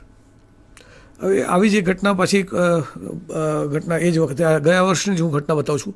એના દર વર્ષે આવી 4-5 ઘટના થતી હોય છે અને 4-5 ઘટનામાં દરેક જગ્યાએ SDRF કામ કરતું હોય છે. આ એક ઘટના છે મલ્ટિપલ, જેને હાઇબ્રિડ ડિઝાસ્ટર કહેવાય, કે જેમાં કેમિકલનું એક ટેન્કર હતું. એ કેમિકલનું ટેન્કર પાણીમાં પડી ગયું, એટલે ખાસ કરીને ગંભીરા બ્રિજ પર, અને એક ઉપર એક પાણીનું ટેન્કર હતું. એ પુલ ધરાશય થયો, તૂટી ગયો અને પુલ તૂટતા સાથે એના ઉપર જે ચડનારા વાહનો હતા એ એના નીચે દટાઈ ગયા. એમાં એક ટ્રક હતો, એક ટેન્કર હતું, એક નાનકડી વેન હતી કે જેમાં પેસેન્જર્સ હતા અને એક રિક્ષા હતી. આ બધી વસ્તુઓ અંદર દટાઈ ગઈ. હવે જે તે વખતે પડતાની સાથે જે આજુબાજુમાં લારીવાળા હતા તેમને બૂમાબૂમ કરીને આજુબાજુના લોકોને પાણી લગભગ 30 ફૂટ ઉપર હતું. તો એકબીજાને મદદ માટે તાત્કાલિક તે નદીમાં ઘૂસી ગયા અને પહોંચી ગયા. તાત્કાલિક ત્યાંના લોકલ જે મામલતદાર શ્રી છે તેઓએ ત્યાંના સ્થાનિક SDRFને બોલાવી કે સ્ટેશન છે તેમને ત્યાંથી નજીક બોલાયા. એ તાત્કાલિક પહોંચી ગયા અને જે બચાવી શક્યા ગોતાખોરો હતા અમારા પોલીસના, તે ગોતાખોરો અંદર ગઈને જે બોડી કે વ્યક્તિઓને કાઢવાના તે કાઢીને તાત્કાલિક 108ના એમ્બ્યુલન્સને મોકલીને સારવાર માટે મોકલી આપ્યા. હવે એ વખતે જે પોલીસની ટીમ આવે કે SDRFની ટીમ આવે તેને મદદરૂપ બીજા નંબરના ફોટામાં જોઈ શકો એ સ્થાનિક ગ્રામજનો છે તે મદદ કરે છે આ જીવ બચાવવા માટે. હવે ટ્રક અને ટેન્કર કે જે કંઈ વસ્તુ આવતી તે બહારની છે, તે તેમના ગામની નથી, તેમના વિસ્તારની નથી, તો તેમના ગામના એ લોકો નથી, પણ તે મદદ માટે, તેમના મદદ માટે આ લોકો પહોંચી ગયા.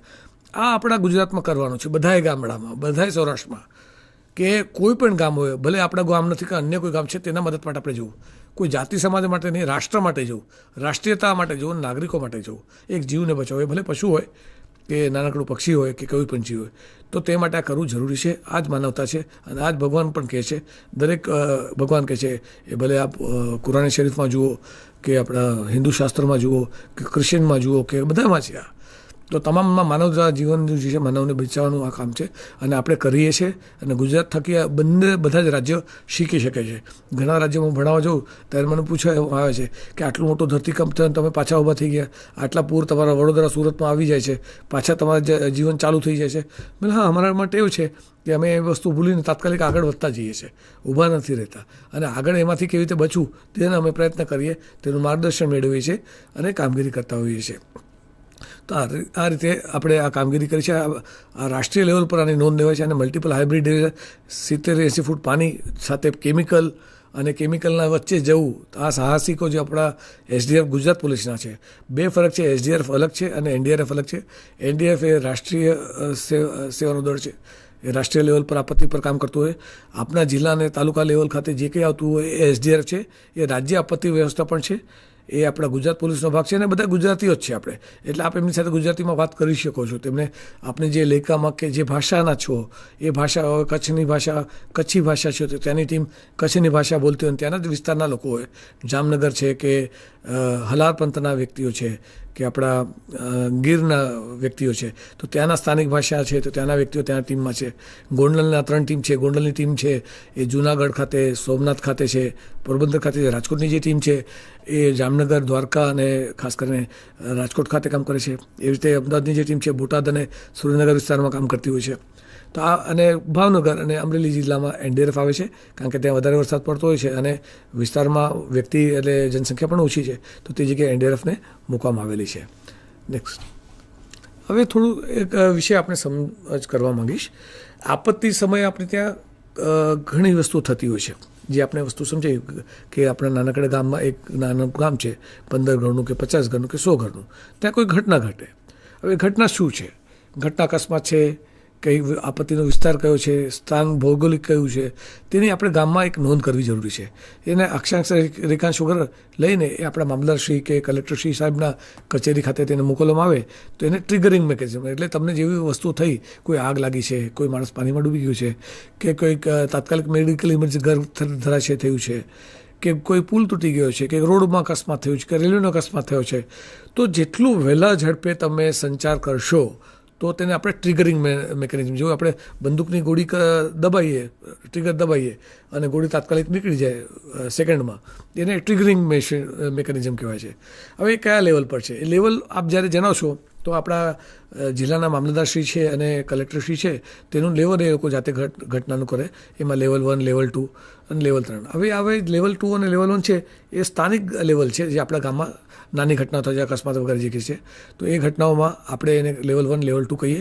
જેના અંદર આપણે તાત્કાલિક પોલીસ એટલે 112 નંબર પર આપ કોલ કરવાનો છે.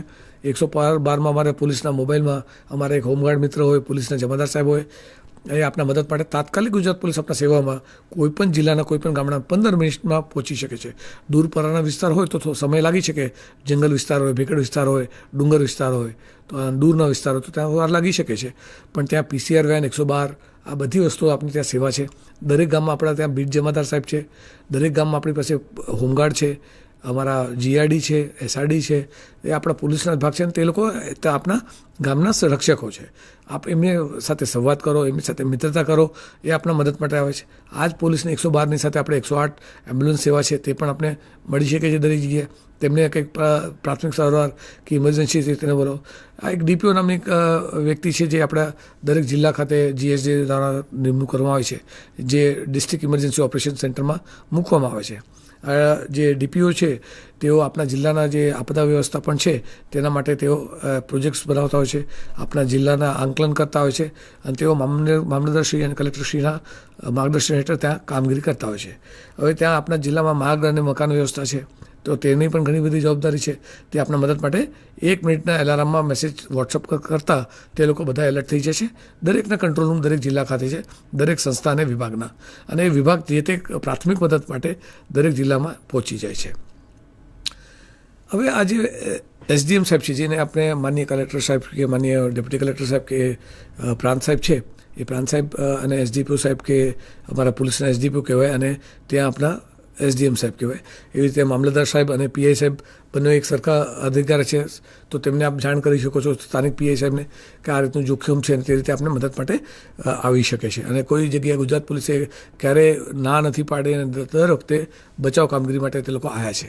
પોતાના ફરજ ઉપરાંતની આ કામગીરી તેઓ કરતા હોય છે કારણ કે નાગરિકને બચાવવા માટે કોઈને કોઈ અડગ પ્રયત્ન તે લોકો કરે.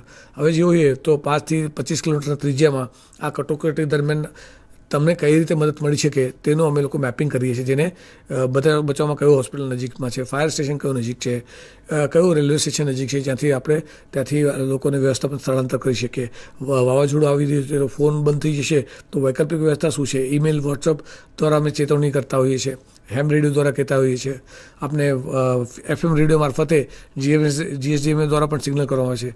અમારે PCR વેન જે છે દરેક ગામડામાં એના ઉપર એક માઇક લગાડેલો છે, તે માઇકમાં દરેકને ચેતવણી આપતી હોય છે. ખાસ કરીને ગયા વખતે આપણી ત્યાં તાવતે વાવાઝોડું આવ્યું તે રીતે બિપરજોય આવ્યું. બિપરજોય જ્યારે વાવાઝોડું આવ્યું ત્યારે આપણે 8 લાખ લોકોનું સ્થળાંતર કર્યું, અને સ્થળાંતર ગુજરાત પોલીસે નથી કર્યું. આ બધા આવતી હતી 160ના ઝડપે. તે વખતે આપણા સૌરાષ્ટ્રના જે ભાઈઓ છે, ગામના સમાજના પ્રતિનિધિઓ છે, સમાજની વાડીઓ છે, સમાજના લોકો છે, એ બધાના સહિયારા સપોર્ટથી આપણે 5 થી 25 કિલોમીટરના જે દરિયાઈ વિસ્તારના નજીકના લોકોને આપણે સ્થળાંતર કર્યું. જે માટે આપણી ટીમો પહેલાં ફળવાય એના પહેલાં જ આપણે SDR ગુજરાત પોલીસે આ લોકોને આપણા ગામના મદદથી, લોકોના મદદથી, માછીમારો ભાઈઓ છે તેઓને દરિયામાંથી આપણા મરીન પોલીસ અને કોસ્ટગાર્ડ અને કોસ્ટલ પોલીસે બહાર કાઢ્યા. તેમને મશીન અને બોટને પણ ત્યાંથી બહાર કાઢ્યા. વ્યક્તિના જે માલ સામાન, જન ઔષધિ બધી કાઢી. તે રીતે જીવન જરૂરિયાતની વસ્તુઓ તે પણ આપણે સ્ટોક કરીને દરેક તાલુકા ખાતે મૂકવામાં આવ્યા. એ બધાએ મદદ માટે નાગરિકો હતા, અને નાગરિકોએ આ બધા એકબીજાને મદદ કરી છે. અને તે માટે ખાલી એક સંવાદ અને એક સંચાર અને એક માધ્યમ SDF ગુજરાત પોલીસ કે અન્ય માન્ય કલેક્ટર સાહેબની કચેરી, એમાં બધા જ સહિયારા સપોર્ટમાં રહ્યા. તો એમાંથી 140-160 કિલોમીટર, અને આ એક ગિનિસ રેકોર્ડ જેવું પણ છે જે આપણા લોકોએ કર્યું છે. જેમાં SDFનો મહત્ત્વનો ફાળો છે કે આ દરિયાઈ તટના 8 જિલ્લાને આપણે રક્ષા કરીને કોઈ પણ જીવ, ઇવન એક બકરીનું બચ્ચું અમે મરવા દીધું નથી. સ્થળાંતર ઊંટ છે જેને આપણે હાંડીઓ કહેવાય, તે પણ આપણે 50-60 કિલોમીટર, એટલે 4 દિવસ બાકી હતા તો 60-70 કિલોમીટર 24 કલાકમાં તે કાપી શકે. તે રીતે આપણે તેને પવનના દિશા ક્યાંથી છે તેના વિપરીત દિશામાં તેઓને સ્થળાંતર કરે. માલધન છે તેને ટ્રકોમાં અને ટ્રેલર્સમાં ભરીને ત્યાંથી સ્થળાંતર કરે. જખાઉથી, કચ્છથી, લખપતથી, જામનગરથી, દ્વારકાથી, પોરબંદરથી બધાને સ્થળાંતર કરીને ઊંચાવાળા જગ્યા કે શેલ્ટર હોમ જે આપણે બનાવેલા છે દરેક ગામડાના જિલ્લા ખાતે, જ્યાં SDF તૈનાત હોય છે, અને તેમને સ્થાનિક લોકેશન ખબર છે કઈ જગ્યાએ શું છે, કઈ વસ્તુઓ છે. અને આપણી જે SDF છે ગુજરાતી છે અને ગુજરાતની પોલીસ છે, તો તેમને ખબર છે. સ્થાનિક વ્યક્તિઓ સાથે મળેલા છે, એ આપણા સમાજમાંથી જ આવે છે. તેના ભાઈઓ જે કામ કરે છે આપણા ગામમાંથી છે. અને લગભગ મને એ ખબર છે, લગભગ મેં 10 વર્ષ આપણા સૌરાષ્ટ્ર વિસ્તારમાં કામ કર્યું અને 4 જિલ્લાને એટલે સ્થાપના કરી. ત્યાં 4 યુનિટની મરીન પોલીસ છે, કોસ્ટલ પોલીસ છે, વત્તા ચેલા, ભચાઉ અને બેડી. આ ઇન્સ્ટામાં અમારે SRPF છે. તો આપણા લગભગ મને યાદ છે કે લગભગ સૌરાષ્ટ્રના કોઈ ગામના કોઈ વ્યક્તિ નહીં હોય કે દરેક ગામમાં કોઈ SRPFનો જવાન નહીં હોય કે પોલીસના જવાન નહીં હોય. તો આ જવાનો આપણા મદદ માટે આવે છે, અને આ જવાનો આપણા ગામમાંથી જ છે. આપ જોઈ શકો છો આ બધા યુનિટ્સ આપણા સૌરાષ્ટ્રમાં જ છે. ખાસ કરીને જૂનાગઢની યુનિટ છે, જામનગર છે, ભચાઉ છે, ગોંડલ છે, રાજકોટ ઘંટેશ્વર છે, કે અમરેલીની બાલાની વાવ છે. આ બધી સંસ્થાઓના જ વ્યક્તિઓ છે જે આપણા મદદ માટે આવે છે, અને તે પોતાને ફરજ ઉપરાંત આવે છે. હવે આપણે આપદા વિશે સમજીએ. આ માહિતી ક્યાંથી મળે છે? માહિતી મળે છે આપણે બાયસેક થ્રુ. બાયસેક કોઈ અમને ઇમેજ આપે છે અમારા SCOCને, DOCCને, અને ત્યાંથી અમે મદદ મેળવીને આ કામગીરી કરીએ છીએ. કોઈ IMD દ્વારા આપવામાં આવે છે, ISRO દ્વારા આપવામાં આવે છે, પછી BSNL દ્વારા સંચાર માધ્યમથી આપણાને SMS દ્વારા આપવામાં આવે છે, MTNL દ્વારા આપવામાં આવે છે, PTI એટલે પ્રેસ માધ્યમથી અને એના ન્યૂઝ ચેનલથી આપવામાં આવે છે, આકાશવાણી પોતાના FM રેડિયોથી કરવામાં આવે છે કે એના ચેનલથી આપવામાં આવે, વિવિધ ભારતી આપવામાં આવે. કંઈ પણ સંકેત છે આ માધ્યમથી ગુજરાત રાજ્ય સરકારની GSDMA માન્ય રેવન્યુ સેક્રેટરી સાહેબ તરફથી આ સંવાદ એમને માહિતી આપવામાં આવે છે, અને તે લોકો દરેક પ્રજાને એલર્ટ કરે છે. હવે આ જ્યારે એલર્ટ મેસેજ મળી જાય તો આકસ્મિક સેવાઓ ક્યાં ક્યાં છે, કઈ કઈ વસ્તુઓ છે તે આપણે નીચેના હરોળમાં જોઈએ. તો આકસ્મિક સેવાઓમાં આપણે 108ની એમ્બ્યુલન્સ આપણા ગામમાં ક્યાં છે, 112 નંબરની જે મોબાઈલ છે પોલીસની તે આપણા મદદ માટે આવે છે. એ મલ્ટિપલ વસ્તુ કરી શકે. 112ને તમે આપ જાણ કરશો તો આપણે કઈ કઈ જરૂરિયાત છે, શું તકલીફ પડી છે તે વિશે તાત્કાલિક તે જે સંસ્થાને તેઓ જાણ કરે છે. તે રીતે આપણા જિલ્લામાં, ગામમાં પોલીસ છે, એ જિલ્લામાં ક્યાંક SRPF પણ છે, ફાયર સેવા છે, હોમગાર્ડ છે, DRD છે, SRD છે. આ લગભગ આ બધી પોલીસની સંસ્થાઓ છે જે આપણા માનવ બચાવની કામગીરી કરવામાં આવે છે. 1070 આ ડિઝાસ્ટર કંટ્રોલ રૂમનો નંબર છે, જ્યાં આપણા મામલતદાર શ્રી, ડિઝાસ્ટર અને ડેપ્યુટી કલેક્ટર સાહેબ છે, એટલે નાયબ કલેક્ટર સાહેબ છે, તે તેના સંચાલન કરે છે. તે આપણા લેવલ 1, લેવલ 2 અને તે કામગીરી કરતા હોય છે. અને તે મુજબ તમારી 112ની ટીમ છે, ફાયર બ્રિગેડની ટીમ છે, કે સ્થાનિક હોમગાર્ડ છે, કે સ્થાનિક આ બધા મિત્ર છે, કે સિવિલ ડિફેન્સ છે, તેમને નિમણૂક કરીને આપણા ગામમાં મોકલે છે. હવે ગામમાં આપત્તિ આવે ત્યારે શું જરૂર પડે, કઈ વસ્તુની જરૂર પડે, તો કયા વિસ્તારની વસ્તુની જરૂર પડે તે આપણે નક્કી કરીએ. હવે ભોગ બનનાર એક વ્યક્તિ હોય કે ગામ હોય. હવે આગ લાગી તો તેમાં આપણા ગામમાં કોઈ ફાયર એક્સટિંગ્વિશર કે આગો લેવાના સંતરાઓ, જે પાણીના ટેન્કર ક્યાં ક્યાં છે તે જોઈ લઈએ. પાણીના પાઇપ ક્યાં છે, કોની પાસે છે, તેને તાત્કાલિક આગ બચાવ કામગીરી કરીએ. અગ્નિશમન દળ જે છે તાલુકામાં જિલ્લામાં છે તેને ધ્યાન કરીએ. આપણા ગામમાં કોઈ વ્યક્તિ જેને ફાયર ટ્રેનિંગ કરી હોય તેવા વ્યક્તિનું નામ આપણા ગ્રામ પંચાયતમાં, તાલુકામાં કે નગર પંચાયતમાં હોવું જોઈએ. દરેક વ્યક્તિએ પોતાની ડિરેક્ટરી બનાવવી જોઈએ કે કોણ કોના મદદમાં આવી શકે. એવી રીતે સર્પદંશ થાય તો સર્પ પકડવાવાળા કોણ છે, વીછી કરડી તો આપણે તાત્કાલિક એનું વેનમનું ઇન્જેક્શન ક્યાં મળે, એન્ટીવેનમનું, એ જોવું જોઈએ.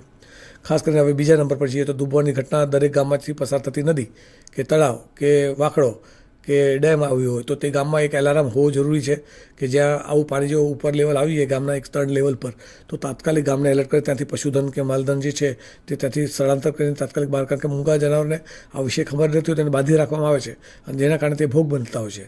તો જેને તાત્કાલિક પહેલાં કાઢીને અન્ય સ્થળાંતર કરવું જરૂરી છે.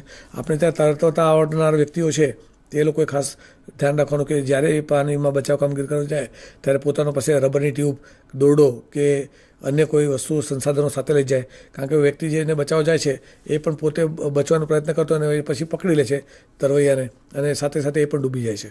તો તેવું સાહસ કરતાં પહેલાં પોતાનું જોખમ ટાળવું અને બીજાનું જોખમ ઓછું કરવું એ ખાસ સિદ્ધાંતો છે.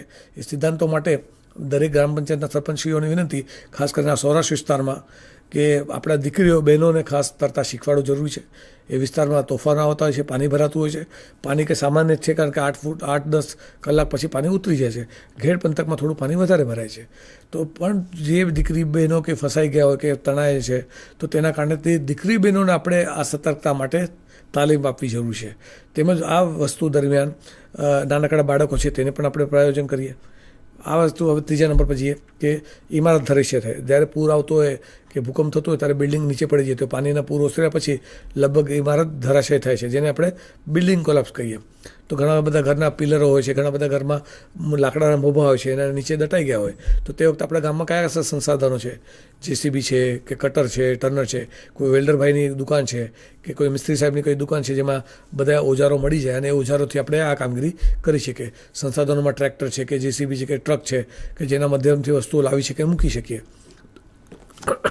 તો આપણા ગામમાં કઈ કઈ વસ્તુ છે તેની લિસ્ટિંગ કરવું જરૂરી છે અને કોણ આ કામગીરી કરે છે. હવે ગામમાં કોઈ સિવિલ એન્જિનિયર હોય તો તેમને બિલ્ડિંગ વિશે, નકશા વિશે, ક્યાંથી પ્રવેશ કરી શકે, ક્યાં ટેકો આપી શકીએ, તો પ્રાથમિક આ કરી શકીએ. જ્યાર સુધી અન્ય સંસ્થા મદદમાં આવે ત્યાર સુધી આપણે પ્રથમ જેને બચાવી શકીએ, જેને આપણે ગોલ્ડન આવર કહીએ, તે કામગીરી આપણે કરી શકીએ. તે જ વખતે તબીબી જાણકાર આપણા ગામમાં કોઈ ડૉક્ટર સાહેબ છે, આંગણવાડીની બેન છે, નર્સ છે કે આ બધા મિત્ર છે કે હોમગાર્ડ જીઆરડી જેઓએ તાલીમ લીધેલી છે તેઓને મદદ માટે બોલાવીને આ વસ્તુ કામગીરી, આ માટે માન્ય આપણા પ્રિન્સિપલ સાહેબ છે શાળાના, સ્કૂલના, તેમને પણ આપણે કહી શકીએ કે આપણ આ વસ્તુ માટે ધ્યાન આપો ને આપણને મદદ માટે આવો. તો બધું સંચાલન એ કરી શકે છે. ગામના સ્કૂલના પ્રિન્સિપલ છે કે આપણા પોસ્ટ માસ્ટર સાહેબ છે કે કોઈ બેંક મેનેજર છે, આ બધા વિદ્વાન અને શાંત શૈલ્ય વ્યક્તિ હોય છે અને આના માટે બહુ શૈલ અને ગંભીર વ્યક્તિ જોઈએ છે કામ કરી શકે. જે શાંત વ્યક્તિ સ્વભાવના હોય એ સરસ રીતે કામ કરી શકે અને ગામને બચાવી શકે અને તે વસ્તુ નોંધ કરીને તાત્કાલિક તેઓ જાણ કરી શકે. હવે તે આપણા ગામમાંથી પસાર થતી વીજળીની પ્રવાહ, એટલે ખાસ કરીને હાઈ ટેન્શનની લાઈનો ક્યારે વાવાઝોડાના કારણે, ક્યારે અકસ્માતના કારણે પડી જાય, ખેતરોમાંથી લાઈન પાસ થતી હોય ત્યારે, અને મૂંગા જનાવર ત્યાંથી પસાર થતા હોય, ખેડૂત પસાર થતા હોય તો તેને આ શોક લાગે અને તે વીજળીના કારણે તકલીફ પડે. તો તે વસ્તુ જ્યારે પડી અને કોઈ ધ્યાનમાં આવી હોય તો આપણા ગામમાં ઇલેક્ટ્રિશિયન છે તેને મદદ લઈને આપણે આજુબાજુમાં જે સ્થાનિક જીબી છે, ટ્રાન્સફોર્મર છે કે ગેટકોની લાઈન, તેનું વડું ક્યાં, મથક ક્યાં છે, તેની લાઈન ક્યાંથી બંધ કરી શકીએ તે મહત્ત્વનું છે વીજ પ્રવાહ માટે. તો તે આપણે આ કરી શકીએ તેની માહિતી લઈને. ત્યારબાદ માર્ગ અકસ્માત. એટલે માર્ગ અકસ્માતમાં એવું છે કે આપણા દરેક ગામમાંથી કરીને જિલ્લાથી કે વિસ્તારથી એક ધોરીમાર્ગ જતા હોય, રાજ્યના હોય, રાષ્ટ્રીય કક્ષાના હોય કે જિલ્લા કક્ષાના હોય. ઘણી વખતે અકસ્માત થાય છે. હવે અકસ્માતમાં ભોગ બનનાર જે આયુ છે 15થી લઈને 30 વર્ષના બાળકો જ છે અને યુવાનો છે અને ખાસ કરીને ઝડપની મજા માટે એ દોડતા હોય છે. એ ગાડી ઉપર પ્રયોગો પણ કરતા હોય છે, હેલ્મેટ વગર જતા હોય છે અને ગાડી બહુ ઝડપે દોડે. એના કારણે સામેવાળી ગાડી આવતી હોય તે બેલેન્સ ખૂટી જાય છે અને અકસ્માત થવા પામે છે. મોટા ભાગના અમારે જે 108 અને પોલીસ દ્વારા જ્યારે અકસ્માત જોવામાં આવ્યો છે એ વ્યક્તિઓએ કે બાળકોએ હેલ્મેટ પહેરેલું હોતું નથી, બાળકો પાસે લાયસન્સ હોતું નથી, તે વ્હીકલ ચલાવતા આવડતું નથી, પણ તેઓને ગાડી ચલાવતા આવડી ગઈ ગામમાં, તો એ લોકો લઈને હાઈવે પર નીકળી જાય છે અને તેના કારણે અકસ્માત બને છે. આ રીતે ટ્રેક્ટરનો પણ અકસ્માત બને છે. ટ્રેક્ટર રોંગ સાઈડે લઈને જતા હોય છે અને રોંગ સાઈડે કોઈ પણ જગ્યાએ ક્યારેય હાઈવે પર રોંગ સાઈડે જવું નહીં. વળાંક જ્યાંથી હોય તેને સિગ્નલ આપીને, ઇન્ડિકેટર આપીને આ કામગીરી કરવી. મોટા ભાગના અકસ્માત રોંગ સાઈડે આવવાના કારણે થાય છે. રોંગ સાઈડે જો આપણું ગામ છે તો ગોલ ફરીને આવવા માટે વિનંતી, અથવા ત્યાં સ્પીડ બ્રેકર કરીને તમે વળાંક કરી શકો છો ગામમાં, તાલુકામાં, નેશનલ હાઈવેને કે RNBને કહીને. તો આ અકસ્માત આપણે ટાળી શકીએ છીએ. તો અકસ્માત ટાળવાથી ઘણું બધું થઈ શકે છે. હેલ્મેટથી કે વળાંકથી, સ્પીડ બ્રેકરથી, રોંગ સાઈડે ન જવાથી. હવે જ્યારે આ અકસ્માત આપણા વિસ્તારમાં જો થતો હોય તો આપણે શું કરવું? આપણે એ વખતે આપણે નજીકમાં 112 મોબાઈલ છે તેને બોલાવો, 108ને બોલાવો, પોલીસ 100 નંબર પર એને બોલાવો. પ્રાથમિક સારવાર આપણા ગામમાં જે વ્યક્તિઓ છે, ડૉક્ટર, એન્જિનિયર છે, જે ડૉક્ટર છે, નર્સ છે, તેઓ આવીને તેની સારવાર કરી શકે. સહાય માટે કેટલા મદદરૂપ થઈ શકે. આજુબાજુનો એક્સપ્રેસ વે જતો હોય આપણા વિસ્તારથી, તો એક્સપ્રેસ વે ઉપર કોઈ એમ્બ્યુલન્સ કે જઈ શકતી નથી, તો આપણે એક્સપ્રેસ વેથી નીચે લઈ આવીએ એને, આપણે નીચે ગરનાળા જે ટાઈપની વસ્તુ હોય ત્યાંથી આપણે એમને કાઢીને આપણા ગામમાંથી મેઇન રસ્તેથી તાલુકામાં આવેલી હોસ્પિટલ કે સ્કૂલ જે દવાખાનું છે કે ત્યાં આપણે એને સ્થળાંતર કરી શકીએ. પણ તે માર્ગ ઉપર થયા ત્યાંથી વૈકલ્પિક વ્યવસ્થા આપણે કરવી જરૂર છે. આપણે નાગરિકોને બચાવવાના છે. નાગરિક કોણ છે? ભારતના નાગરિકો છે. તેમાં આપણા કોઈ પણ હોઈ શકે છે. તો જેવો આપણે કેદારનાથમાં પ્રવાસમાં ગયા તો કેદારનાથના લોકો ત્યાં મદદ કરે છે. નેપાલ ગયા તો નેપાલના લોકો મદદ કરે છે. કોઈ વાયનાડ ફરવા ગયા તો વાયનાડના સ્થાનિક લોકોએ ત્યાં મદદ કરી. આપણે દ્વારકામાં કોઈ ટુરિસ્ટ આવ્યા હતા કચ્છ વખતે, ધરતીકંપ વખતે, ત્યારે આપણા ગુજરાતના નાગરિકોને, આપણે જે લોકો હતા દક્ષિણ ગુજરાતના, મધ્ય ગુજરાતના, તે લોકોને સ્થળાંતર કરવા માટે મદદ કરી. તેઓ માટે બસનું આયોજન, જમવાનું આયોજન, એ બધી સ્થાનિક લોકોએ કરી. અને આ સ્થાનિક લોકો જ નાગરિકો છે. બધી વસ્તુ પ્રશાસન નથી કરતી અને શક્ય પણ નથી આટલા બધા લોકોનું કરવું. અને તે માટે આ એકબીજાની સંસ્થા, સમાજ, લોકો આગળ આવે છે. આ સંસ્થાઓ આગળ વધે છે. તેના જ કારણે ગુજરાત વખાણે છે. ગુજરાત પ્રથમ છે તેના માનવતાના કારણે. અને એટલા માટે કહેવાય છે, પધારો મારા દેશ, એટલે કુછ દિન બીતાઓ ગુજરાત મેં, એ કહેવત પણ છે એના માટે. તો હવે આવી બીજી અકસ્માતની ઘટના ગણીએ તો આપણે પૂરની વાત છે. આપણે અત્યારે સ્થાનિકમાં મેં કહ્યું કે ડૂબવાની ઘટના થાય. પૂરમાં જ્યારે આપણે ત્યાં પૂર આવતું હોય તો આપણે ત્યાં વિસ્તારમાં ખાસ કરીને ઊંચા ડુંગર ક્યાં છે, ઊંચો ઢોરો ક્યાં છે, સૌરાષ્ટ્રમાં ઘણી જગ્યાએ ઢોરા છે, તો તે ઢોરાવાળા વિસ્તાર જ્યાં પાણી ન આવતું હોય છેલ્લા 25-30 વર્ષમાં, તે જગ્યાએ આપણે માલધન છે, વ્યક્તિઓને સ્થળાંતર કરીએ. આપણા ગામની આશ્રમ છે કે કોઈક શાળા છે કે ધર્મશાળા છે કે કમ્યુનિટી હોલ છે, એવા વિસ્તારમાં બનાવીએ કે ત્યાં બધા ગામના લોકોને આપણે સ્થળાંતર કરી શકીએ. ત્યાં તમને જમવાની રહેવાની સુવિધા હોય. કોઈ બેનને સુવાવડ થાય તો તેને તાત્કાલિક મદદરૂપ થઈ શકે. અન્ન પુરવઠો આપણે આપી શકીએ. પશુધન માટે એને ઘાસચારા છે તે આપી શકીએ. આશ્રય સ્થાન કરી શકીએ. એવા શેલ્ટર હોમ છે જે ઊંચાવાળા વિસ્તારમાં હોય છે. તો આપણા ગામમાં ક્યાં વસ્તુ થઈ શકે તે આપણે આયોજન માન્ય સરપંચશ્રીએ, આપણા ગામના સભ્યશ્રીએ પોતે આયોજન કરવું આપણા ગામ માટે, તો જેથી કરીને ગામના દરેક નાગરિક બચી શકે, તેનો જીવ બચાવી શકીએ. હવે આ ઘટનાક્રમમાં જ્યારે આપણે સ્થળાંતર કરતા હોઈએ ત્યારે સૌથી મોટા જો ભોગ બનતા હોય તે છે સિનિયર સિટીઝનો કે આપણા દિવ્યાંગ ભાઈઓ. તો દિવ્યાંગ પરિવારના જે વ્યક્તિ હોય તો દિવ્યાંગને સૌથી પહેલાં કાઢવા.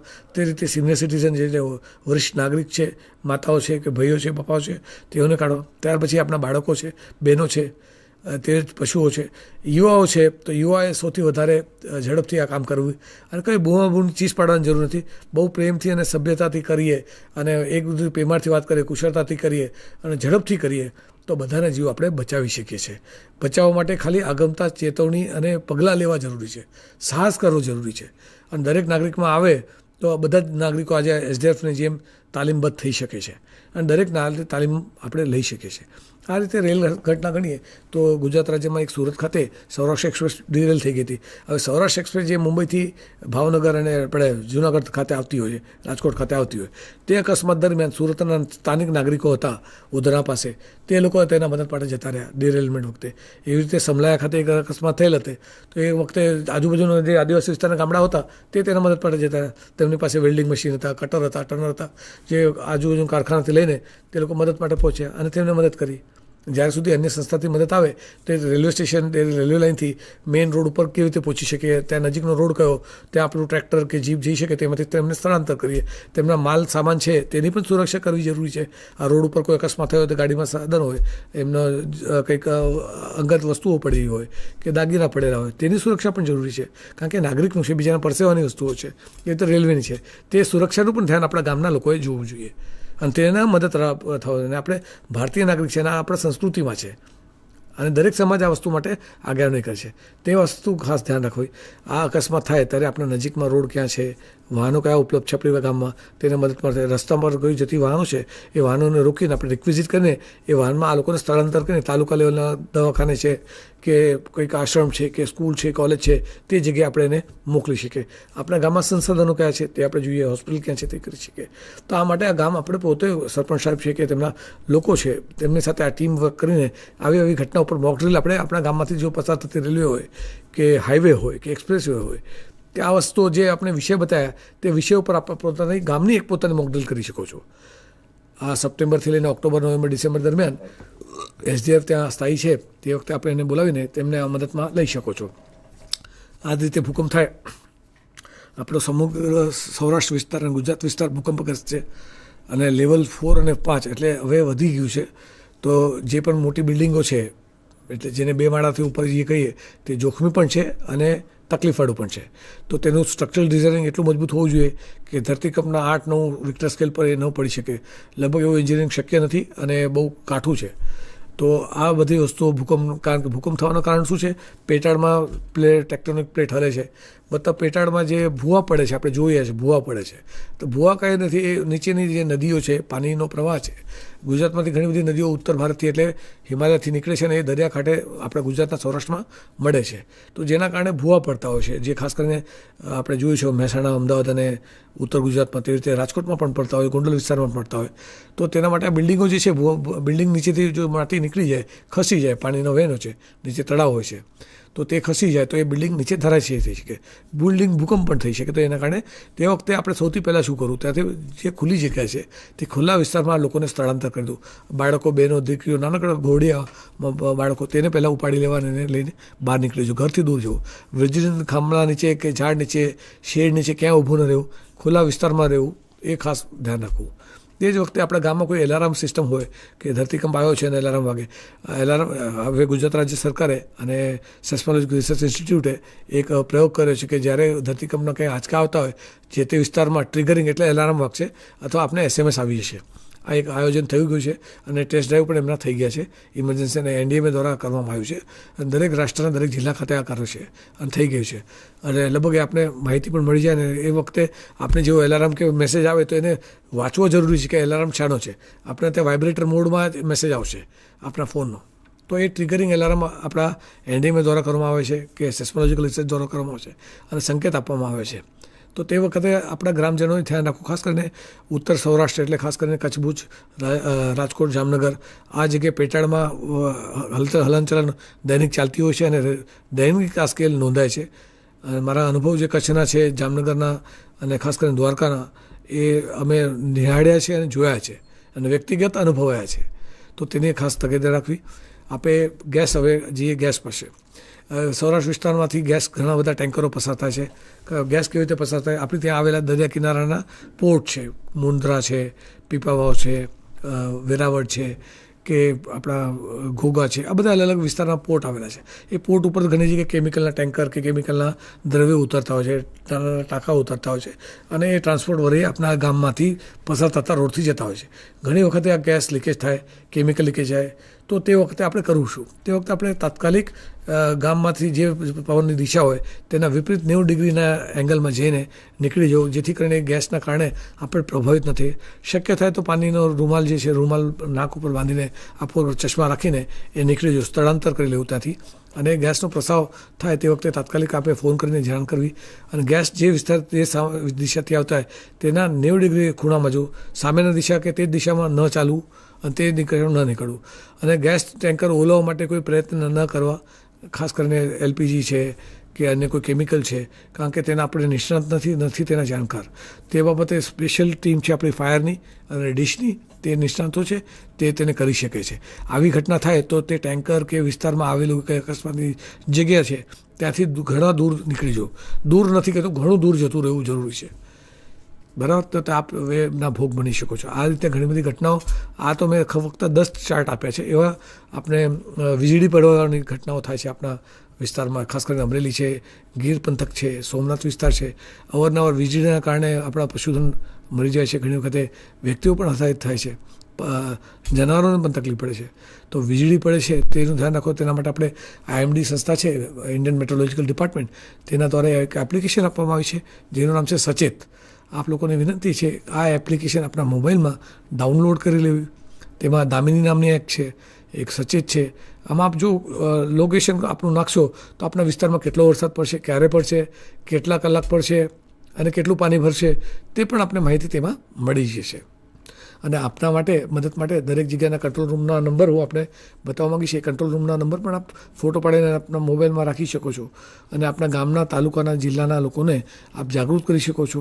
અને ગ્રામ પંચાયતના સરપંચ સાહેબશ્રીને વિનંતી, સ્કૂલ સાહેબના જે ટીચર હશે કે ગ્રામ પંચાયતના બહેનો છે, આશાબેન વર્કર છે કે પોસ્ટ માસ્ટર છે, ગ્રામના સભ્ય છે, સેવકો છે, એ લોકોએ એક આગેવાની લેવી પડશે આ ગામને ભણાવવા માટે. અને એ ગામ શાંત રીતે, સૌમ્ય રીતે કરી શકે. આજે મને ગર્વ છે 2001 પછી આપણા ઘણા બધા ગુજરાત રાજ્યના એવા ઘણા બધા ગામડા જોયા છે, ખાસ કરીને દક્ષિણ ગુજરાતમાં, મધ્ય ગુજરાતમાં, તે આપત્તિપ્રૂફ ગામડાઓ છે કે પોતે તેની સાર સંભાળ રાખી શકે છે. એવા ગામડામાં પણ હું ભણાવવા ગયો ત્યારે મને ગૌરવ થયું કે આ લોકોએ પોતાનું એક સંસ્થા ઊભી કરી પોતાના ગામને રક્ષા માટે. જેવું આપણે પાણીનું આયોજન કરીએ, ઘાસચારાનું કરીએ કે વાઈફાઈ સિસ્ટમનું કરીએ, સ્વચ્છતાનું કરીએ, પર્યાવરણનું કરીએ, તે જ મુજબ આ લોકો કર્યું છે. તો આપણે ગામમાં ખાસ કરીને પર્યાવરણ જ્યારે બગડે છે ત્યારે કુદરતી આફતો આવે છે. પર્યાવરણ બગડવાનું કારણ કે આપણા વાડીઓ છે, જેટલી ખેતરો જેને કહીએ, કોઈ પણ વાડીના છેડે ઝાડવા નથી. ઘણા બધા ખેડૂતો એવો વિચાર કરે છે કે ઝાડવા વાવવાથી અમારે જીરુને તકલીફ પડે કે અમારા કપાસને છાંયડો પડે. એ ખોટી વહેમ છે. પ્રકૃતિ વગર પાણી પણ વૃક્ષો ઉગે છે અને વગર પાણી પણ આપણે જંગલ પણ જોઈએ, બધી વસ્તુ છે. ત્યાં કુદરતમાં કોઈ પાણી નાખવા જતું નથી. તો કુદરતમાં એક હંમેશા એક સંચાર માધ્યમ છે પોતાનું, તે ભેજ મારફતે, જમીનમાંથી ઉષ્ણતાના મારફતે એ પાણી લઈ લે છે. અને આ સાયન્સ છે જ. હવે આપણે જો વૃક્ષો વાવીશું તો પાણીનું જતન થશે. પાણીના ખેતરમાં જે પાણી વહી જાય છે એ પાણી આપણે ડારમાં, આપણે ત્યાં 1000 ફૂટ 2000 ફૂટ પાણી નથી સૌરાષ્ટ્ર વિસ્તારમાં, તો એ ડારમાં ઉતારવાની જરૂર છે. ડારમાં જો પાણી ઉતારીએ, કેનલમાંથી પાણી ઉતારીએ તો એ પાણીના કારણે તમારા જમીનનું જે ઉષ્ણતા છે એ ઓછું થાય અને એના કારણે હીટવેવ ઓછી થાય. તેના કારણે ચોમાસું પણ. અને આ જંગલના જે વિસ્તારના જે જનાવર છે, પશુધન છે કે આપણા સાવજો છે કે અને દીપડા છે, તે બધું જંગલના કારણે આજે સૌરાષ્ટ્ર વખણાય છે. સૌરાષ્ટ્રનું મહત્ત્વનું કારણ જ આ ગીરનું જંગલ છે. અને ગીરના જંગલનું કારણ ગીરના લોકો છે કે સૌરાષ્ટ્રના લોકો છે, જેનું જતન કર્યું છે. અને જેના કારણે આજે એશિયામાં નહીં, આખા વિશ્વમાં એ પ્રસિદ્ધ છે. તો આપણી સંસ્કૃતિ જાળવવા માટે આપણે પર્યાવરણનું જતન કરવું જરૂર છે. પર્યાવરણનું જતન કરીએ તો જ આપણે આપત્તિથી જેવું કરવું. અને સૌથી વધારે જો આપત્તિ આવતી હોય તે સૌરાષ્ટ્ર વિસ્તારમાં જ છે. ભારત રાષ્ટ્રમાં સૌથી વધારે આપત્તિ છે તો એ સૌરાષ્ટ્ર છે, ઉત્તરાખંડ છે અને ત્યારબાદ આસામ અને એ વિસ્તારો છે. તો આ વસ્તુ મહત્ત્વની છે અને આજથી નથી, હજારો વર્ષથી ચાલતો હોય છે. આપણે દ્વારકાનો પણ દાખલો લઈ શકીએ છીએ. તે વખતે પણ સુનામી આવી છે, દ્વારકા પાણીમાં જતો રહ્યું, જેને રૂપાવટી કહેતા આપણે, બરાબર, જે હાલાર પંથ છે. તો તેનાથી આપણે અનુભવ લઈ શકીએ છીએ. ગીરના પણ ઇતિહાસ આપ વાંચશો તો તેમાં પણ આ બધા ડિઝાસ્ટર થયા છે. આપણે હાલ મોડર્ન જીવનમાં જીવીએ છીએ પણ આ વસ્તુ અનુભવથી આપણે શીખી શકીએ છીએ. દરેક નાગરિકો એના માટે સક્ષમ છે. ખાસ બધા મિત્રોને વિનંતી, મારા પરિવારોને વિનંતી કે દીકરીઓને ભણાવો, દીકરીઓને પણ આપત્તિ વ્યવસ્થાપનમાં જોડાવો અને જે આગેવાન ખાસ કરીને એમને આગળ વધારો કે આ તમે ટીમ લીડરશીપ આપો. યુથને ખાસ કરીને સંસ્કાર કેન્દ્ર જેઓ એમને વ્હીકલ ચલાવે છે કે વાહનો ચલાવે છે તે વખતે હેલ્મેટ પહેરે. અને મોટાભાગના જે અકસ્માતના ભોગ બને છે તેના કારણે પરિવારનો કોઈ દીકરો જાય છે, કોઈના ઘરના પતિ જાય છે, કોઈના ભાઈ જાય છે, કોઈને સહારો જતો રહે છે. તો આ વસ્તુમાં ક્યારેય જોખમ ન લેવી. ખાસ કરીને તરતા આવડતું હોય, પણ તરતા આવડતું હોય તો તેના માટે આપણે લાઈફ જેકેટ હોય કે લાઈફ બોય હોય તો આપણે જઈએ. દોરડો હોય તો એવો પ્રયત્ન કરીએ. વાંધો નથી. મદદ માટે નાગરિકો એકબીજાને આવે છે, પણ ખોટા જોખમ અને ખોટા સાહસો કરવા નહીં. આ એક મારી પ્રાર્થના છે બધાને, કરો. હવે પાણી આવે છે તો પાણી જોવા માટે સેલ્ફી પાડે, કોઈ ઘણા બધા વાકડા ક્રોસ કરે, ઘણા બધા નાલા ક્રોસ કરે. ખાસ કરીને અમરેલી જિલ્લા, જુનાગઢ જિલ્લા અને ભાવનગર વિસ્તારમાં આ બધા ઘટના બનતી હોય છે. તેના કારણે તકલીફમાં ગામના લોકો, આજુબાજુના લોકો, અને તે વખતે તમને મદદ ના પહોંચી શકે કારણ કે પાણી ભરાયેલું હોય, વાકડા ભરાયેલા, લોકો ન આવી શકે, પછી જીવ જોખમે મુકાય, જીવ જાય. તો તેના માટે પહેલાં બચાવવા માટેનો પ્રયત્ન કરો અને કે આવું કરવું જ નહીં. આપણે ખબર છે પાણી વાકડો ભરાઈ ગયો છે તો ત્યાં રોકાઈ જવું, ધીરજ ધરવી, આપમેળે પાણી નીતરી જશે ત્યાર પછી આપણે જઈએ. પણ ખોટા સાહસ કરીને ટ્રેક્ટર છે કે JCB મારફતે ઘણી વખત JCB પણ લઈને કે આપણે એને કાઢી દઈએ અને આ કરીએ, આ પ્રયત્નો ન કરો. તો આ બધા ગ્રામજનોને એકબીજાને વિનંતી કે આ સાહસો કરવાના કારણે અકસ્માતો બને છે અને ભોગ બનતા હોય છે. આ જેટલી ઘટનાક્રમ છે તો આપ જેનો અભ્યાસ કરશો ગત 10 વર્ષમાં તો તે ઘટનાક્રમ લોકોના પોતાના ખોટા સાહસના કારણે થયા છે. તો વિનંતી છે કે આપ બધા સૌ એસડીએફ વિશે જાણ્યું છે, અકસ્માતો અને એના વિશે જાણ્યું છે. આપના વિસ્તારમાં મદદ કરવા માટે આપણે એનડીઆરએફ છે, અમારા ગુજરાત પોલીસના ભાઈઓ છે, 108 એમ્બ્યુલન્સ છે, 112 છે. ગુજરાત પોલીસ તેના માટે સક્ષમ છે જે આપના મદદ માટે દર વખતે આવે જ છે અને તે નાગરિકની સેવામાં દરેક જગ્યાએ ઉભા છે. આપણે એક દાખલા પણ આપીશ કે આપણે જાન્યુઆરીમાં ચાલુ કરીએ ઉત્તરાયણમાં, મકર સંક્રાંતિ આપ જ્યારે મકર સંક્રાંતિ પતંગો ઉડાવતા હોય ત્યારે શહેરોમાં નીચે જે વ્યક્તિઓ પડી જાય છે છાપરા ઉપરથી, ધાબા પરથી, ત્યારે આ જ બચાવ કામગીરી કરવા જાય છે. હોળી વખતે દ્વારકાધીશનો મેળો હોય છે કે ડાકોરમાં મેળો હોય ત્યારે પણ આ જ એસડીએફ ત્યાં ઊભી રહીને મદદ કરે છે. આપણે તળાવમાં નાહતી વખતે કે લાઇનમાં ઊભા રાખતી વખતે જે સ્ટેમ્પેડ ન થાય, આ રીતે આપણે ત્યાં ભવનાથનો મેળો થાય કે શ્રાવણનો મેળો સોમનાથજીનો થાય ત્યારે એસડીએફ ત્યાં કાર્યરત રહે છે. એવી રીતે અંબાજીમાં મા અંબાજીની ભાદરવી પૂનમ હોય કે જે વડોદરા ખાતે આવેલી મા નર્મદાની પરિક્રમા છે જેમાં 10 થી 15 લાખ લોકો આવતા હોય છે, તો તેમાં સેવા માટે આ એસડીએફની 4 કંપની લાગેલી હોય છે. તો એ કુંભ જેવું જ એક આયોજન હોય છે અને એ આયોજનમાં પણ આ એસડીએફ કામ કરતી હોય છે. આપણે એને પોલીસ તરીકે જોઈએ પણ હકીકતે એસડીઆરએફ છે, જે આપણે કોરોનામાં પણ જોઈ, આપણે ધરતીકંપમાં પણ જોઈ, પૂરમાં જોઈ, અને એ લોકો આપણા પોતાને બચાવ કામગીરી કરીને નીકળી જાય છે અને તે આભારી છે આ જનસેવા કરીને.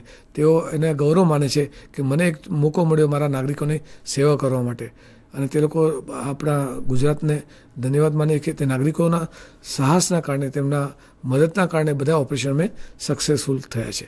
એ બદલ આપના બધાના આભારી કે આપ જ્યારે શાંતિથી આપણે સાંભળ્યું અને આ વસ્તુ આપણા જીવનમાં પ્રયોગ કરશો, આપણા ગામમાં પ્રયોગ કરશો અને દરેકને એકબીજાને મદદરૂપ થશો, સમાજને, રાષ્ટ્રને, રાજ્યને.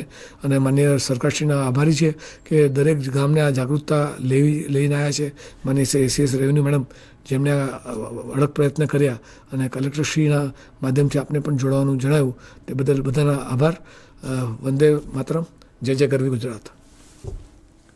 તો દર્શક મિત્રો, આપણે જાણ્યું કે કેવી રીતે એસડીઆરએફ છે તે કામ કરતી હોય છે. આપત્તિ દરમિયાન, આપત્તિ પહેલાં અને આપત્તિ પછી એનો કેટલો મહત્ત્વપૂર્ણ રોલ હોય છે. દરેક આપત્તિને સૂક્ષ્મતાથી એમને સમજાવી કે આવી આપત્તિ થાય છે ત્યારે શું કરવું જોઈએ. ખાસ કરીને દર્શક મિત્રો, જે એમને યાદી બનાવવાનું સાહેબે કીધું કે તમારે ગ્રામ કક્ષા ઉપર એક યાદી હોવી જોઈએ કે જેની અંદર તમારે તરવૈયાઓનું લિસ્ટ છે કે ગ્રામ કક્ષાએ તરવૈયાઓ આપણા કેટલા આજુબાજુના ગામમાં રહેલા છે, આપણા ગામમાં કેટલા રહેલા છે, ટ્રેક્ટર છે, જેસીબી છે. ઇવન જે તમારે મેડિકલ ટ્રીટમેન્ટની જરૂર પડે છે તો આજુબાજુમાં ડૉક્ટરો ક્યાં રહે છે, નજીકની હોસ્પિટલ ક્યાં રહેલી છે, કઈ કઈ હોસ્પિટલો છે, એની પણ યાદી આપણે ગ્રામ દીઠ હોવી જોઈએ. તો આવી કોઈ પણ આપત્તિ આવે ત્યારે આપણે એનો પ્રતિકાર કરવા માટે આપણે સક્ષમ હોઈએ. વધુમાં એમને જેમ વાત કરીએ એમ કે અત્યારે હાર 4 મહિના માટે એસડીઆરએફની ટુકડી દરેક જિલ્લાની અંદર રહેલી હોય છે.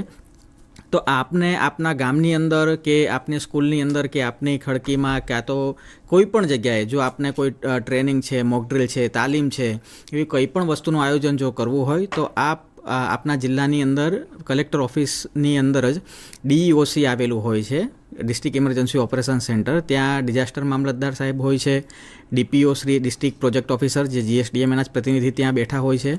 એમનો આપ સંપર્ક કરી શકો છો અને આપને આવી કોઈ પણ જો તાલીમની જરૂર છે તો એ એમને સંપર્ક કરશો તો એ સંબંધિત કોઈ પણ વિભાગ છે એમની સાથે સંકલન કરી અને આવી તાલીમ આપના ત્યાં આપના સમયે એ ગોઠવશે, જેથી આપને પણ, આપના પરિવારને, આપના સમાજને આપત્તિ શું છે એના વિશેનો વધારે ખ્યાલ આવી શકે. તો દર્શક મિત્રો, આવી જ માહિતી સાથે આપણે આવતા અઠવાડિયે આ જ સમયે પુનઃ મળીશું. ત્યાં સુધી મને આપો રજા. નમસ્કાર.